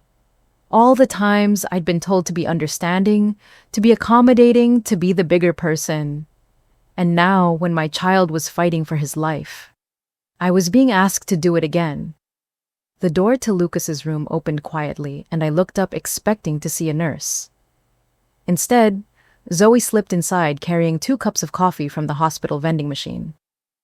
I thought you might need some caffeine, she said softly, handing me one of the cups. Thank you. What are you still doing here? It's the middle of the night. I couldn't sleep, so I figured I'd come back and sit with you for a while. I hope that's okay. It was more than okay. It was exactly what I needed, even though I hadn't realized it until she walked through the door. I just had the most insane phone call from my mother, I said, and found myself telling Zoe the entire conversation word for word. Zoe listened without interrupting her expression, growing more and more troubled as I talked. I'm sorry, she said when I finished. I'm so sorry you had to deal with that on top of everything else. Am I crazy? Am I being selfish by not wanting to leave Lucas for Nina's dinner party? Emma, Zoe's voice was gentle but firm. Your son is in the ICU with a traumatic brain injury. The idea that you should leave him for a social event is beyond comprehensible to me. But Nina's been through so much with the divorce, and this party is important to her. Stop, Zoe said. Stop making excuses for them. Your child is in a coma, and your family is asking you to prioritize your sister's social calendar. That's not normal family behavior. Not normal. I'd been telling myself for so long that this was just how families worked, that everyone had complicated dynamics, that I needed to be more understanding. But Zoe was right. This wasn't normal. I feel like I'm going crazy, I said. Like I'm the one being unreasonable. That's called gaslighting, Zoe said quietly. It's when people make you question your own judgment, your own perception of reality. And it's a form of emotional abuse. Emotional abuse. The words hit me like a physical blow. I don't think my mother is abusing me, I said, though even as I said it, I wasn't sure I believed it. Abuse doesn't always look like yelling and screaming, Zoe said. Sometimes it looks like manipulation, like guilt trips, like being told that your completely reasonable boundaries are actually selfish demands. I thought about all the times I'd given in to family pressure over the years. All the times I'd been made to feel guilty for having my own needs, my own priorities. All the times I'd been told I was being dramatic, or oversensitive, or selfish. They make it sound so reasonable when they explain it, I said, like I'm the one being difficult. That's exactly how manipulation works. It's designed to make you doubt yourself. My phone buzzed again. Another text from Mom. I've been thinking about our conversation, and I realize I may have been a little insensitive, but please understand that we're all processing this tragedy differently, and Nina really does need our support right now. I showed the message to Zoe, who read it and shook her head. Even her apology's manipulative, she said. She's apologizing for being a little insensitive while simultaneously doubling down on her demand that you prioritize Nina's needs. What am I supposed to do? Nina's threatening to cut off contact with the family if we don't support her through this. Emma, think about what you just said. She's threatening to punish the family if you don't abandon your critically injured child to attend her dinner party. Does that sound like someone whose threats you should take seriously? When she put it like that, it sounded insane, but it was also the dynamic I'd grown up with. Nina's emotional needs had always taken priority over everything else. Her feelings, her crises, her social events. I don't know how to break this pattern, I said. I've been doing this my whole life. You break it by setting boundaries, by saying no when someone asks you to do something that compromises your values or your well-being. And if they cut me off, if I lose my family, Zoe looked at me with something that might have been pity, but also compassion. Emma, what kind of family asks you to abandon your child in the ICU for a dinner party? The question hung in the air between us, and I realized I didn't have a good answer. My phone rang again. Mom's number. I looked at it for a long moment, then declined the call. It rang again immediately. I declined it again. The third time it rang, I turned the phone off completely and put it in my purse. Good, Zoe said. That's a start. We sat in silence for a while, watching Lucas's chest rise and fall with the rhythm of the ventilator. The machines hummed and beeped a mechanical lullaby that had become the soundtrack of my life. Can I ask you something? I said. Of course. Do you think Lucas's accident was really an accident? Zoe was quiet for a long moment, considering the question carefully. What makes you ask that?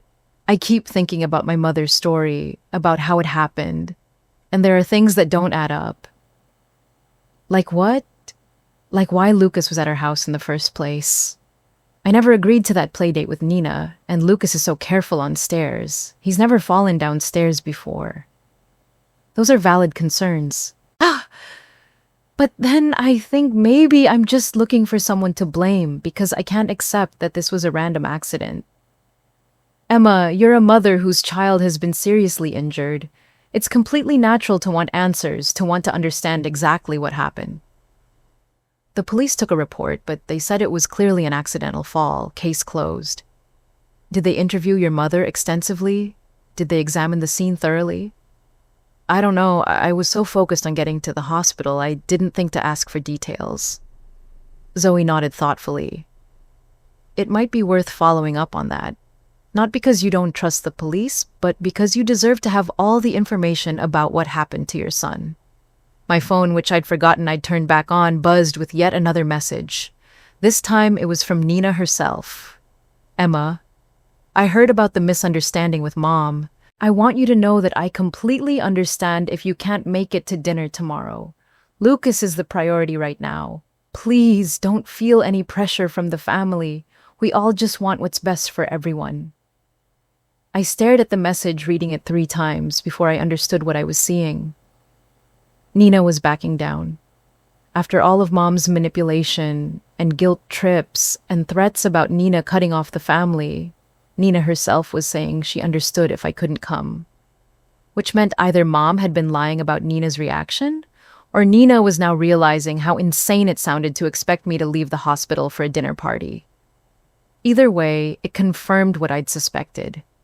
This whole crisis about the dinner party had been manufactured by my mother, not by Nina. "Look at this," I said, showing Zoe the message. Zoe read it and raised her eyebrows. "Interesting, so Nina never actually demanded that you come to her party." "Apparently not. Your mother created a crisis that didn't exist in order to manipulate you into leaving the hospital." The realization hit me like a physical blow.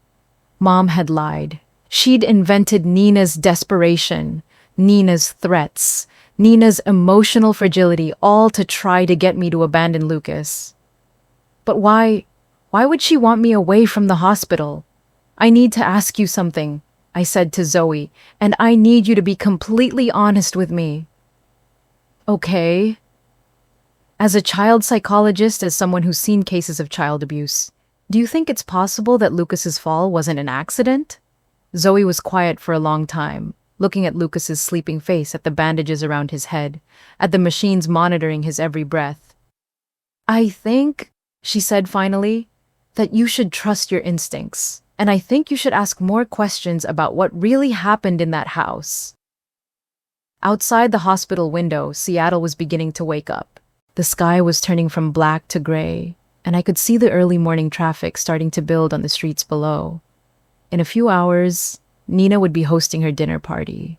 Mom would probably spend the day calling and texting, trying to guilt me into leaving Lucas. But I wasn't going anywhere. I was going to stay right here holding my son's hand, and I was going to start asking the questions I should have asked from the beginning. Starting with why my mother was so desperate to get me away from this hospital, that she'd lied about my sister's emotional state, and what exactly had happened in that house on Friday afternoon when my 7-year-old son fell down a flight of stairs. The truth was out there somewhere, and I was going to find it. No matter how much it hurt, no matter what it cost me, because Lucas deserved better than a mother who was too afraid of family conflict to fight for him. And I deserved better than a family that would ask me to choose between their convenience and my child's life. The choice, when it came down to it, wasn't hard at all. There's something profound about the silence in a hospital room at dawn. It's not the absence of sound, because the machines never stop their mechanical symphony. It's the weight of possibility, hanging in the air, the sense that everything could change with the next breath, the next heartbeat, the next flutter of an eyelid. I'd been sitting beside Lucas's bed for 3 days straight when it happened. 3 days of watching monitors, talking to doctors, and fielding increasingly desperate phone calls from my mother. 3 days of Zoe bringing me coffee and sandwiches I barely touched, of nurses gently suggesting I go home to shower and rest. But I couldn't leave. Some primitive part of my brain was convinced that if I walked away even for an hour, I might miss the moment when Lucas came back to me. It was Wednesday morning, just after 6 a.m., when I saw his fingers move. At first, I thought I'd imagined it. I'd been staring at his hands for so long that my eyes were playing tricks on me. But then it happened again. A small twitch of his index finger, barely perceptible, but undeniably real. "Lucas," I whispered, leaning closer to his face. "Can you hear me, buddy?" Nothing. Just the steady rhythm of the ventilator and the soft beeping of the monitors. Then his eyelids fluttered. "Oh my God. Lucas, it's Mom. I'm here." His eyes opened slowly, unfocused and confused, blinking against the harsh hospital lighting. The moment those brown eyes met mine, I started crying so hard I could barely breathe. "Hey there, sweetheart," I managed to say through my tears. "You're okay. You're in the hospital, but you're going to be okay." Lucas tried to speak, but the ventilator tube prevented any sound from coming out. Panic flashed across his face as he realized he couldn't talk. It's okay, I said quickly, pressing the call button for the nurse. "You have a tube in your throat to help you breathe. The doctors are going to take it out soon, but right now you just need to rest." The next few hours were a whirlwind of medical activity. Dr. Patel and Dr. Martinez examined Lucas thoroughly, testing his reflexes, his cognitive responses, his memory. The ventilator was removed, replaced by a simple oxygen mask that allowed him to speak, though his voice was hoarse and weak. "Mom," he whispered his first word in 3 days. "I'm right here, baby. I've been right here the whole time." "What happened to me?" "You fell down some stairs at Grandma's house. You hit your head really hard and you've been sleeping for a few days while your brain healed." Lucas looked confused, trying to piece together fragments of memory. The doctors had warned me that he might not remember the accident clearly, that head injuries often caused gaps in memory around the traumatic event. "I remember being at Grandma's house," he said slowly. "I was playing piano upstairs." "That's right. Do you remember anything else?" Lucas closed his eyes, concentrating. "I was practicing my song, the one about rain. I wanted to show Grandma how much better I got." "You've gotten so much better. Mrs. Chen would be really proud." "There were voices," Lucas said suddenly, his eyes snapping open. "Downstairs, Grandma and Aunt Nina were talking and they sounded angry." My heart started beating faster. This was the first time Lucas had mentioned hearing voices before his fall. "What kind of things were they saying?" "I couldn't hear everything, but they were talking about the party. Aunt Nina's party. The dinner party that my mother had been so desperate for me to attend. The party that had apparently been important enough to lie about Nina's feelings." "Anything else?" Lucas was quiet for a moment, his young face scrunched in concentration. "I heard my name. They were talking about me."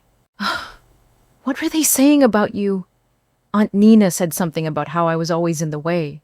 And Grandma said—" He stopped, looking upset. "It's okay, sweetheart. You can tell me." "Grandma said that I was just like Daddy, that I was always making everything harder for everyone."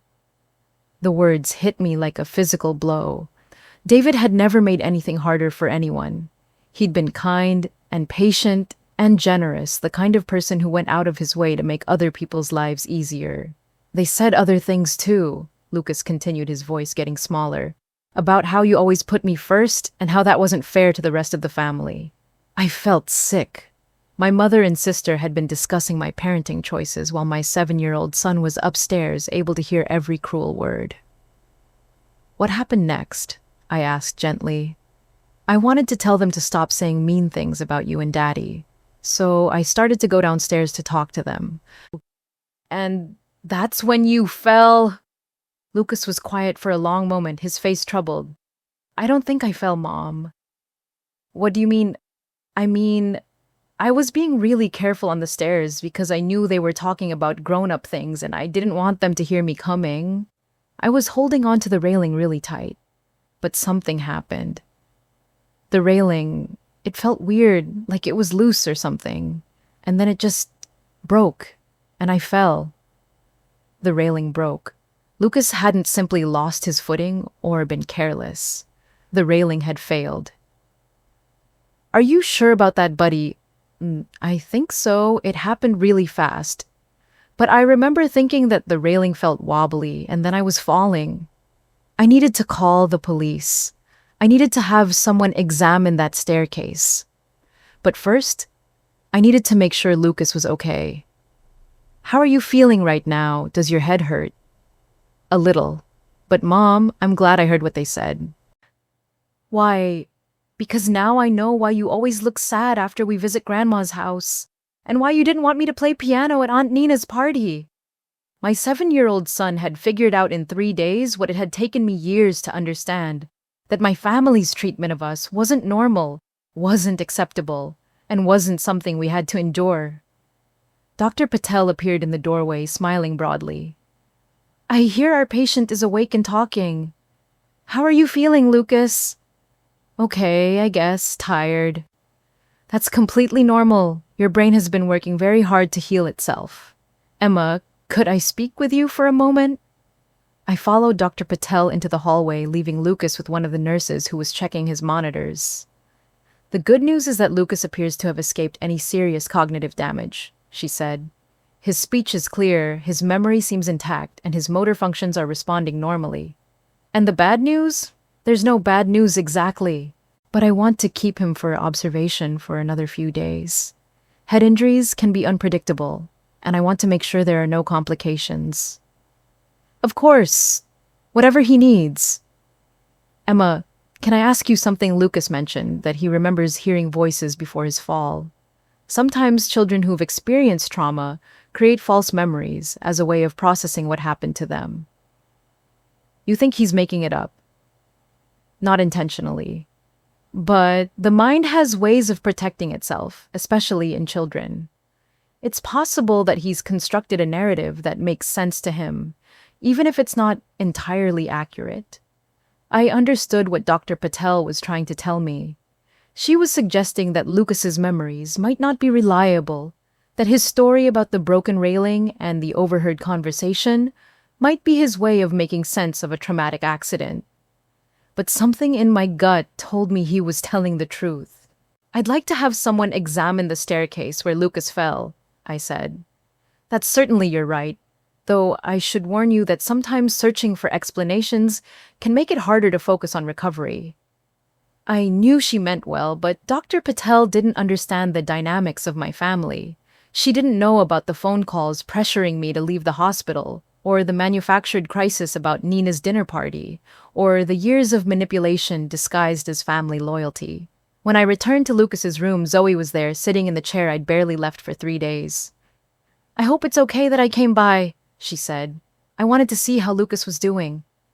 I'm doing better, Lucas said, his voice still weak but clearer than it had been an hour earlier. Mom says I've been sleeping for 3 days. You had a lot of people worried about you, Zoe said gently. But you're a tough kid. Zoe, I said, could I talk to you outside for a minute? In the hallway, I told Zoe everything Lucas had remembered about the moments before his fall, about the overheard conversation, about the broken railing, about his certainty that he hadn't simply lost his footing. What do you think? I asked. Zoe was quiet for a long moment, processing what I told her.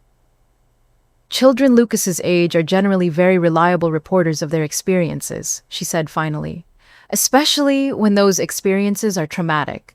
The details he's providing are specific and consistent, which suggests he's recalling actual events rather than constructing false memories.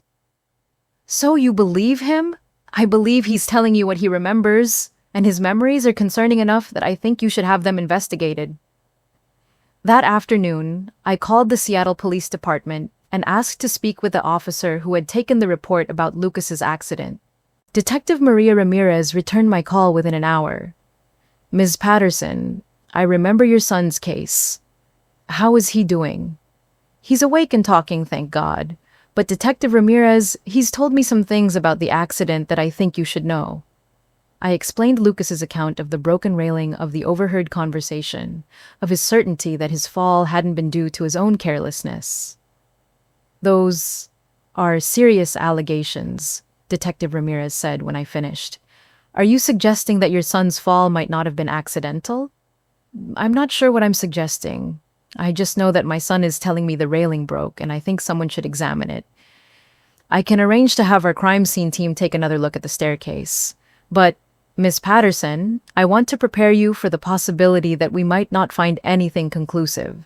It's been several days since the accident, and if there was any evidence of tampering, it might have been compromised.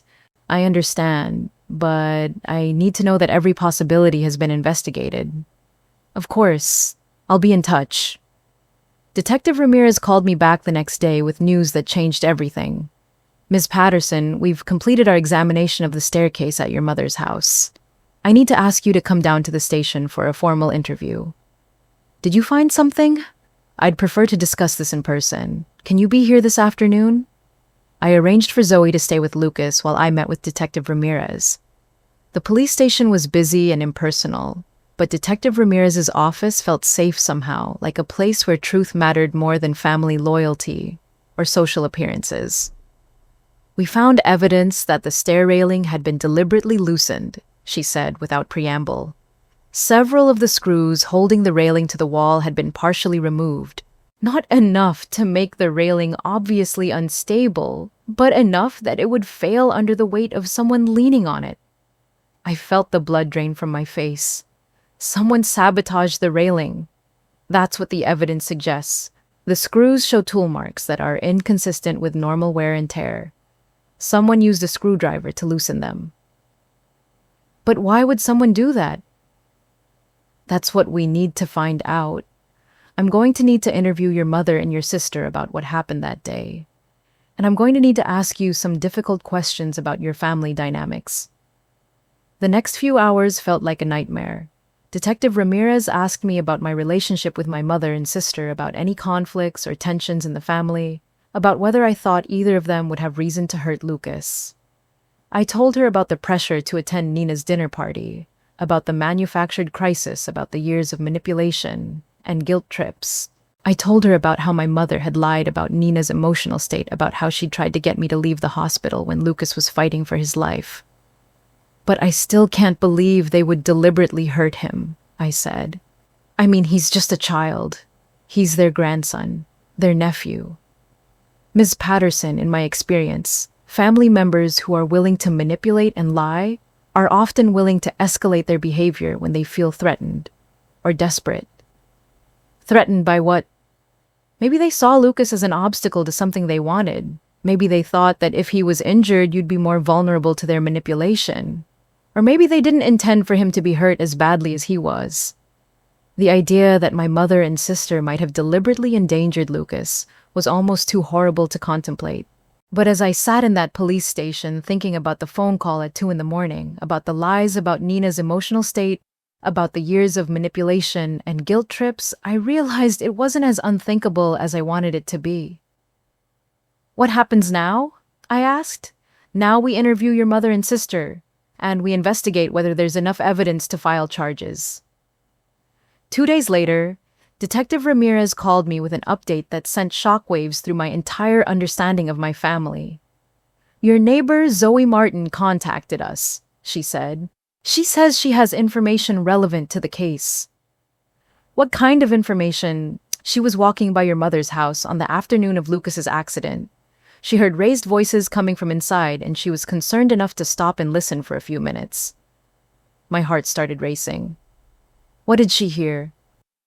She heard your mother and sister discussing Lucas. Specifically, she heard them saying that Lucas was always in the way, that he made it impossible for them to have a normal relationship with you, and that maybe if something happened to him, you'd finally prioritize your family properly.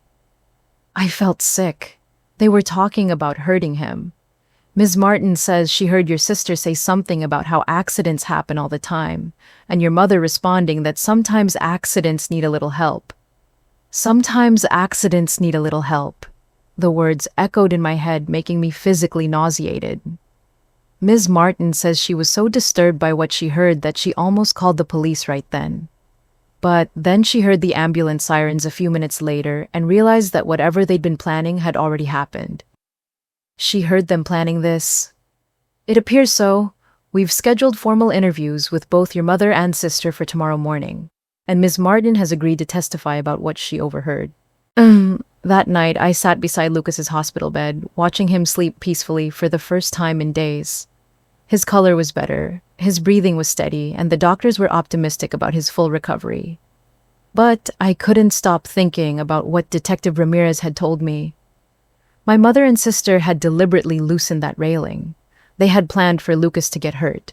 They had seen my 7-year-old son as an obstacle to be removed. The worst part was realizing that this wasn't really surprising. It was the logical escalation of years of manipulation, years of being told that my priorities were wrong, years of being pressured to put everyone else's needs before my own and Lucas's. They had decided that if they couldn't manipulate me into compliance, they would eliminate the thing they saw as the source of my resistance. My child. My phone rang. Mom's number. For a moment, I considered not answering, but something made me pick up. Emma, honey, I just heard the most ridiculous thing. Someone from the police department called and said they want to interview me about Lucas's accident. As if there's something suspicious about a child falling downstairs. Her voice was light casual, as if she was talking about a minor inconvenience rather than an investigation into attempted child endangerment. Is there something suspicious about it, Mom? Of course not. It was a tragic accident, nothing more. I can't imagine why they would waste time and resources investigating something so obvious. Lucas remembers hearing you and Nina talking about him before he fell. There was a long pause on the other end of the line. Children often have confused memories after traumatic events, Mom said finally. You can't put too much stock in what he thinks he remembers. He remembers you saying he was just like his father, that he made everything harder for everyone. Another pause, longer this time. Emma, I think the stress of this situation is making you paranoid. You're looking for someone to blame when the truth is that sometimes terrible things just happen. The police found evidence that the railing was tampered with. The silence that followed was so long I thought she might have hung up. I don't know what you're trying to imply, she said finally, but her voice had changed. The casual tone was gone, replaced by something harder, more defensive. I'm not implying anything. I'm stating facts. Someone deliberately loosened the screws holding that railing to the wall. Someone wanted Lucas to fall. That's absolutely ridiculous. Why would anyone want to hurt Lucas? You tell me, Mom. You're the one who called me at 2 a.m. trying to get me to leave the hospital for Nina's dinner party. You're the one who lied about Nina's emotional state to manipulate me into abandoning my son. I was trying to keep this family together. I was trying to help Nina through a difficult time. By endangering Lucas. I never endangered Lucas. I would never hurt my own grandson.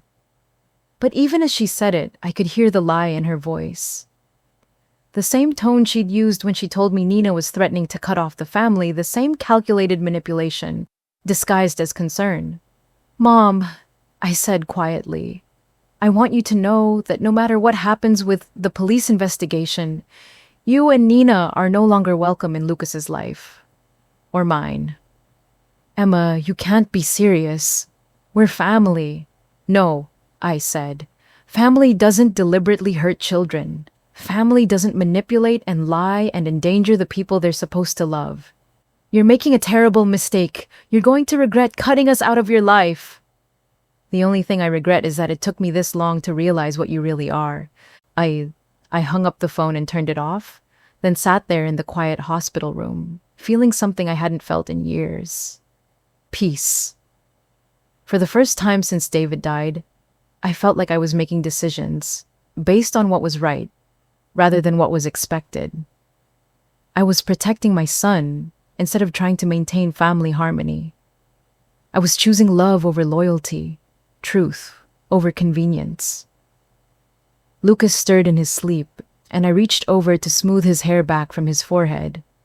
He was going to be okay. We both were, because sometimes the family you're born into isn't the family you deserve. And sometimes the bravest thing you can do is walk away from people who see your love as weakness, your child as an obstacle, your happiness as a threat to their control. Tomorrow, Detective Ramirez would arrest my mother and sister for conspiracy and attempted child endangerment. Tomorrow, I would have to explain to Lucas why his grandmother and aunt wouldn't be part of our lives anymore. But tonight, I sat beside my son's hospital bed, holding his hand and planning our future. A future where his safety mattered more than anyone's social calendar, where his feelings mattered more than anyone's convenience, where we could build the kind of family that was based on love rather than manipulation. The kind of family David would have wanted for us. The kind of family we deserved. 6 months after Lucas woke up in that hospital bed, I stood in a courtroom watching my mother and sister being led away in handcuffs. The gavel had fallen, the sentences had been read, and justice had been served in a way that felt both surreal and inevitable. 7 years for Gloria Patterson. 5 years for Nina Patterson Wells. Conspiracy to commit child endangerment, reckless endangerment of a minor, and assault in the second degree. The judge had been clear in her reasoning. The deliberate tampering with the stair railing showed premeditation, and the fact that the victim was a 7-year-old child made their actions particularly heinous. The court finds that the defendants showed a callous disregard for the safety and well-being of a vulnerable child. Judge Morrison had said, her voice echoing through the packed courtroom. Their actions were not born of mental illness or diminished capacity, but of a calculated desire to manipulate and control. The sentences reflect the serious nature of these crimes and the court's commitment to protecting children from those who would harm them. I had expected to feel vindicated or angry or something that resembled closure. Instead, I felt empty. Not sad exactly, but hollowed out, like someone had reached inside me and removed something that had been there my whole life. Lucas sat beside me in the courtroom wearing his best shirt and tie, his hair neatly combed. He'd insisted on coming to the sentencing, despite my attempts to shield him from the legal proceedings. "I want to see what happens to them," he'd said with the kind of serious determination that reminded me so much of David. "I want to know that they can't hurt other kids." He was 8 now, and the past 6 months had changed him in ways both heartbreaking and inspiring. The physical effects of his brain injury had mostly healed, but the emotional impact had been more complex. He'd spent weeks in therapy with Zoe, working through the trauma of nearly dying, of learning that people he trusted had deliberately hurt him, of understanding that sometimes the adults in your life aren't safe. But he'd also developed a kind of wisdom that seemed far beyond his years. He understood now that family wasn't just about blood relations, that love wasn't something you owed people just because they shared your DNA, and that it was okay to walk away from people who hurt you, even if they were supposed to love you. As we left the courthouse that day, Lucas slipped his hand into mine. "Are you sad, Mom?" he asked. "A little," I said, honestly. "Even though they hurt you, they were still my family for a long time." "But we're your family too, right? Me and you." "You and I are definitely family. The most important family." "And Zoe," I smiled. "And Zoe." Zoe had become such an integral part of our lives over the past 6 months that it was hard to remember what things had been like before she moved in next door. She'd been there for every doctor's appointment, every therapy session, every legal proceeding. She'd helped Lucas with his homework when I was buried in depositions, made us dinner when I was too exhausted to cook, and somehow managed to create the kind of warm, supportive family environment I'd never experienced growing up. The best part was that it didn't feel forced or artificial. Zoe genuinely loved Lucas, and Lucas adored her. They had inside jokes about dragons and piano music, shared interest in science documentaries and art projects, and the kind of easy rapport that develops between people who truly enjoy each other's company. 3 weeks after the sentencing, Zoe helped us move into our new house. I decided we needed a fresh start somewhere, without the ghosts of my old life hanging over every decision. The new house was in Redmond, a suburb east of Seattle that felt worlds away from the complicated family dynamics I'd grown up with. It was a modest 2-story house with a big backyard, hardwood floors, and enough space for Lucas to have both a bedroom and a dedicated art room. Most importantly, it was ours. No family history, no loaded memories, no expectations about who we were supposed to be or how we were supposed to live. "This feels like a real home," Lucas said as we carried boxes into the living room. "Like the kind of house where families are actually happy." Zoe, who was helping us move furniture, laughed. "What does a happy family house look like exactly?" "Bright," Lucas said without hesitation. "And loud, but in a good way. And it smells like cookies instead of sadness." Out of the mouths of babes. He was right, though. Our old house had always felt heavy somehow, weighed down by grief and complicated family relationships and the constant pressure to be something we weren't. This house felt light, open, full of possibility. The moving process took most of the weekend, but by Sunday evening we were settled enough to order pizza and eat it on the living room floor while we planned where everything would go. "Can we get a piano?"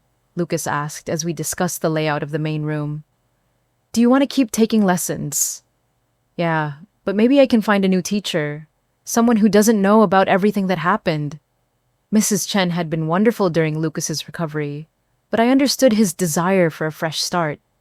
The old piano lessons were tied up with memories of practicing for family performances, of being pressured to entertain people who didn't really care about his feelings. We can definitely find a new teacher, I said. Maybe someone who focuses more on playing for fun than performing for other people. That sounds perfect. Zoe, who was sitting cross-legged on the floor next to us, picked a piece of pepperoni off her pizza and smiled. You know, there's a community center about 10 minutes from here that has music programs for kids. Very low-key, no pressure. They do these informal recitals where kids can play if they want to, but nobody's forced to perform. That sounds amazing, I said. How do you know about it? I volunteer there sometimes. They have a lot of programs for families, and the whole philosophy is about creating supportive communities rather than competitive environments. Community. It was something I'd been thinking about a lot lately. For most of my life, I'd assumed that family was your community, that the people you were related to were the people you could count on for support and understanding. Now I was learning that real community was something you chose, something you built with people who shared your values and wanted the best for you and your children. Over the next few months, as Lucas and I settled into our new life, I watched him blossom in ways I'd never expected. Away from the toxic dynamics of my family, away from the pressure to perform and please and constantly justify his existence, he became more confident, more creative, more authentically himself.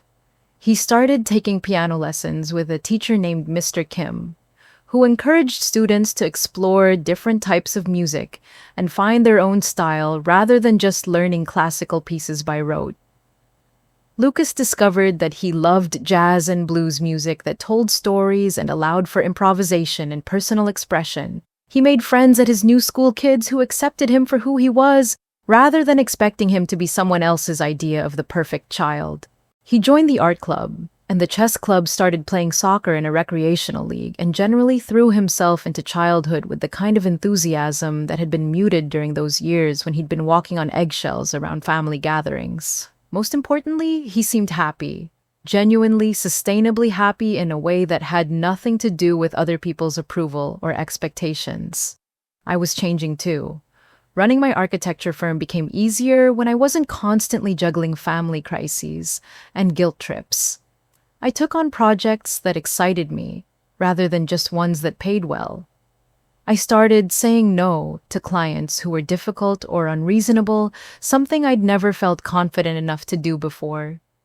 For the first time in my adult life, I felt like I was living according to my own values, rather than trying to meet other people's standards. Zoe had become such a constant presence in our lives that when her lease was up 6 months after we moved, it seemed natural to ask if she wanted to move in with us. "Are you sure?" she asked when I brought it up. "I don't want to overstep or make things complicated." "You're not overstepping," I said. "You're family." And she was. Not in the biological sense, not in the way society typically defines family, but in all the ways that actually matter. She loved Lucas, unconditionally supported my parenting decisions, shared household responsibilities without being asked, and created the kind of warm, stable home environment that every child deserves. Lucas was thrilled when Zoe officially moved in with us. Having her there full-time meant more art projects, more science experiments, more impromptu dance parties in the kitchen, while we cooked dinner together. It also meant having backup when Lucas had nightmares about the accident, someone else who understood his triggers and knew how to help him feel safe. Zoe's training as a child psychologist was invaluable, but more than that, her genuine love for Lucas made all the difference. One evening, about a year after we'd moved to Redmond, Lucas came home from piano lessons with an announcement. "Mr. Kim says there's going to be a recital at the community center next month," he said, dropping his backpack by the front door and heading straight for the cookie jar. "He thinks I should play in it." I felt a familiar flutter of anxiety. The last time Lucas had been pressured to perform publicly, it had ended with family conflict and guilt trips about disappointing people. "How do you feel about that?" I asked carefully. "I think I want to do it," he said, which surprised me. But only if you and Zoe can be there. I don't want to play for strangers. Of course we'll be there. What would you want to play? I've been working on this song. It's kind of a blues piece, but I changed some parts to make it my own. Mr. Kim says it's really good. I'd love to hear it. Lucas grinned and headed for the piano we'd bought a few months earlier, a beautiful old upright that had been restored by a local craftsman. It was nothing fancy, but it had a warm, rich tone that filled our house with music. He sat down at the bench and started playing, and I was immediately struck by how much his style had evolved. This wasn't the careful, tentative playing of a child trying to avoid mistakes. This was confident, expressive, full of personality and joy. The song he played was indeed a blues piece, but he'd added his own flourishes, his own interpretation. It was sad and hopeful at the same time, complex and simple, mature and playful. It was, in other words, exactly like Lucas himself. When he finished, Zoe and I applauded enthusiastically. "That was beautiful," Zoe said. "I can see why Mr. Kim wants you to perform it." "It tells a story," Lucas said, which reminded me of what Zoe had told him about music when they first met. "It's about someone who goes through something really hard but then finds people who love them for real." I felt tears pricking my eyes. "That's a beautiful story." "It's our story," he said simply. The night of the recital, I was more nervous than Lucas was. I'd spent so many years associating musical performances with family tension and social pressure that I couldn't quite believe this would be different.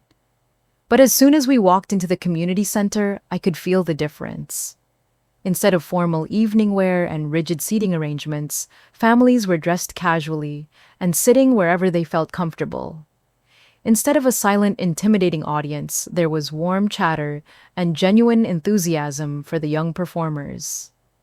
"This feels different," Lucas observed as we found seats near the front. "Different how? Like people actually want to be here.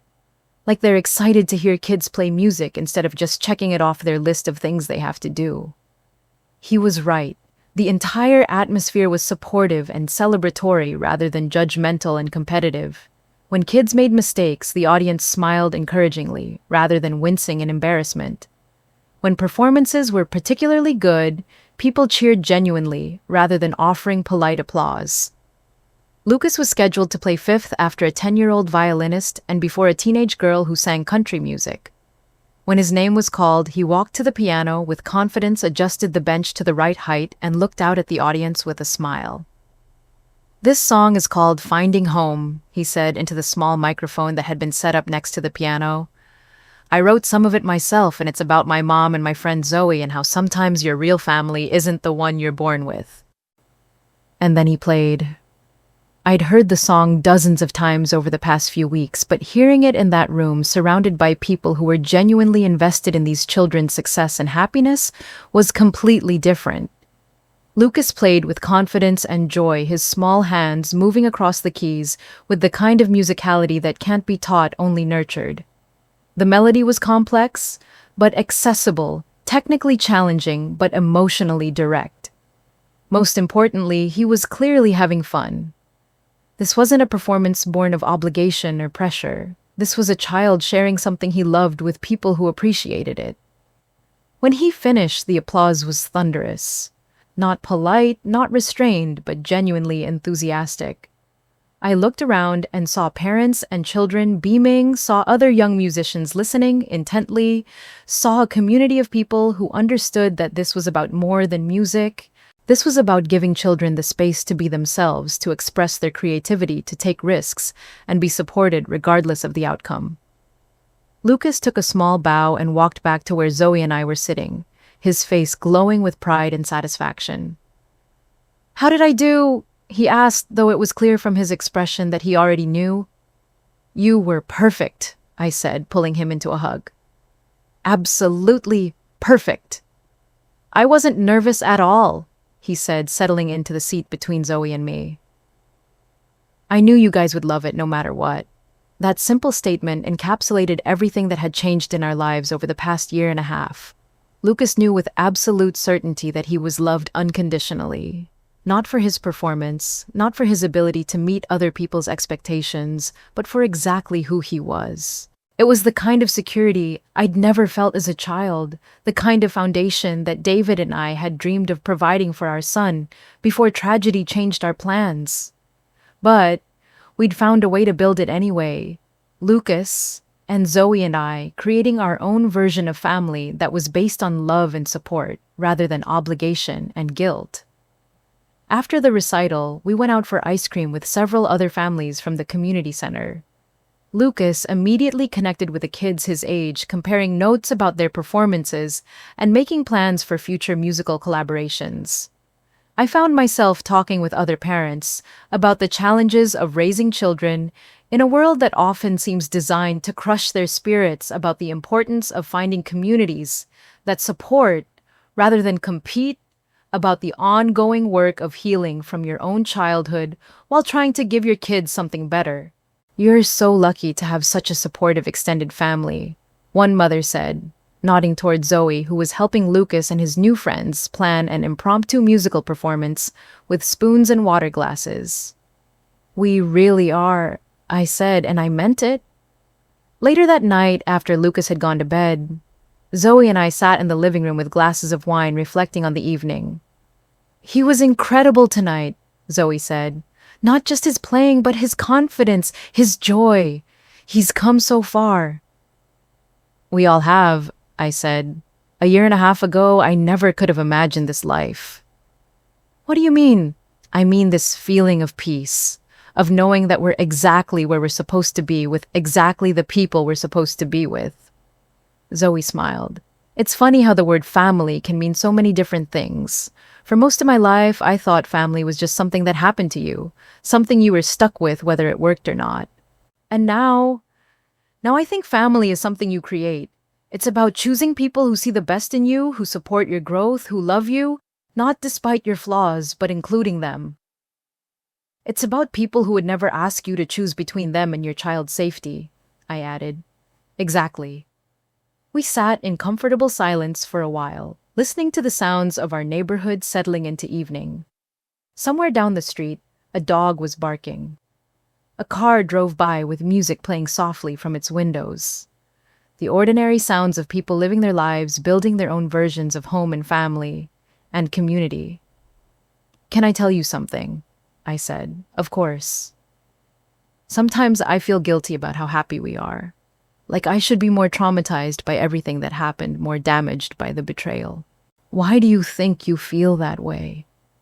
"I guess because for so long I was taught that suffering was noble, that putting other people's needs first was virtuous, that family loyalty meant accepting whatever treatment you received. And now I think the most radical thing I can do is be happy, is create a life for Lucas where he feels safe and loved and free to be himself, is show him that he doesn't have to earn love or acceptance, that he's worthy of good things just because he exists." Zoe reached over and squeezed my hand. "That's not just radical, Emma. That's revolutionary." As I got ready for bed that night, I checked on Lucas one more time. He was sleeping peacefully, his arms wrapped around the stuffed dragon he'd had since he was 4. On his nightstand was the small trophy he'd received at the recital, not for winning anything, but just for participating, for sharing his music with the community. Next to the trophy was a photo from earlier that evening. Lucas, Zoe, and me at the ice cream parlor, all of us laughing at something Lucas had said. We looked like what we were, a family. Not a traditional family, not the kind you see in TV commercials or holiday movies, but a real family built on love and choice and mutual support. I thought about my mother and sister, probably lying in their prison beds, still convinced that they were the victims in this story. Still believing that I had chosen Lucas over family, that I had abandoned them for selfish reasons. They would never understand that I hadn't chosen Lucas over family. I had chosen real family over toxic obligation. I had chosen love over manipulation. I had chosen a future where my son could grow up knowing he was valued for who he was, not what he could provide for other people. And I had no regrets about that choice, Family, I had learned, wasn't about blood or DNA or shared last names. Family was about showing up for each other, especially when it was hard. Family was about celebrating each other's successes without jealousy or competition. Family was about creating safe spaces where people could be vulnerable and authentic and still feel loved. Lucas had found that kind of family with Zoe and me, and somehow in the process of creating it for him, I had found it too. Outside my bedroom window, Seattle glittered in the distance. All those lights representing all those lives, all those people trying to figure out how to love and be loved, how to build something meaningful out of the chaos and uncertainty of existence. Some of them were probably struggling with family dynamics, not unlike what I'd experienced. Some of them were probably wondering if it was possible to break generational patterns of dysfunction and create something healthier for their children. I wanted to tell them what I'd learned, that it was possible, but it required courage. The courage to disappoint people who expected you to prioritize their comfort over your child's well-being. The courage to walk away from relationships that were harming you, even if those relationships were supposed to be sacred. The courage to redefine family on your own terms and build something better from scratch. Most importantly, the courage to believe that you and your children deserve love that doesn't come with conditions, support, that doesn't require you to sacrifice your values, and family relationships that make you stronger rather than smaller. Lucas was going to grow up knowing all of this. He was going to grow up understanding that love was abundant rather than scarce, that families could be chosen as well as given, that his worth wasn't dependent on his ability to meet other people's expectations. And someday, when he had children of his own, he would create the same kind of safe, loving environment for them, breaking the cycle once and for all. That was the real victory, I realized. Not the criminal convictions or the justice served in that courtroom, but this, the quiet revolution of choosing love over obligation, of building something healthy and whole out of the ashes of what came before. The revolution of a child growing up knowing he was enough exactly as he was. The revolution of family defined by love, instead of blood, by choice, instead of chance, by support, instead of manipulation. The revolution of finally understanding that sometimes the most loving thing you can do is walk away from people who refuse to love you back the way you deserve. And in that understanding, in that choice, in that courage to build something better, Lucas and Zoe and I had found our way home. Sometimes the hardest choices lead to the most beautiful outcomes. Lucas and I learned that family isn't about blood, it's about love, respect, and showing up when it matters most. If this story resonated with you, hit that subscribe button and share your thoughts in the comments below. Have you ever had to choose between toxic family obligations and protecting what truly matters? I'd love to hear your story too.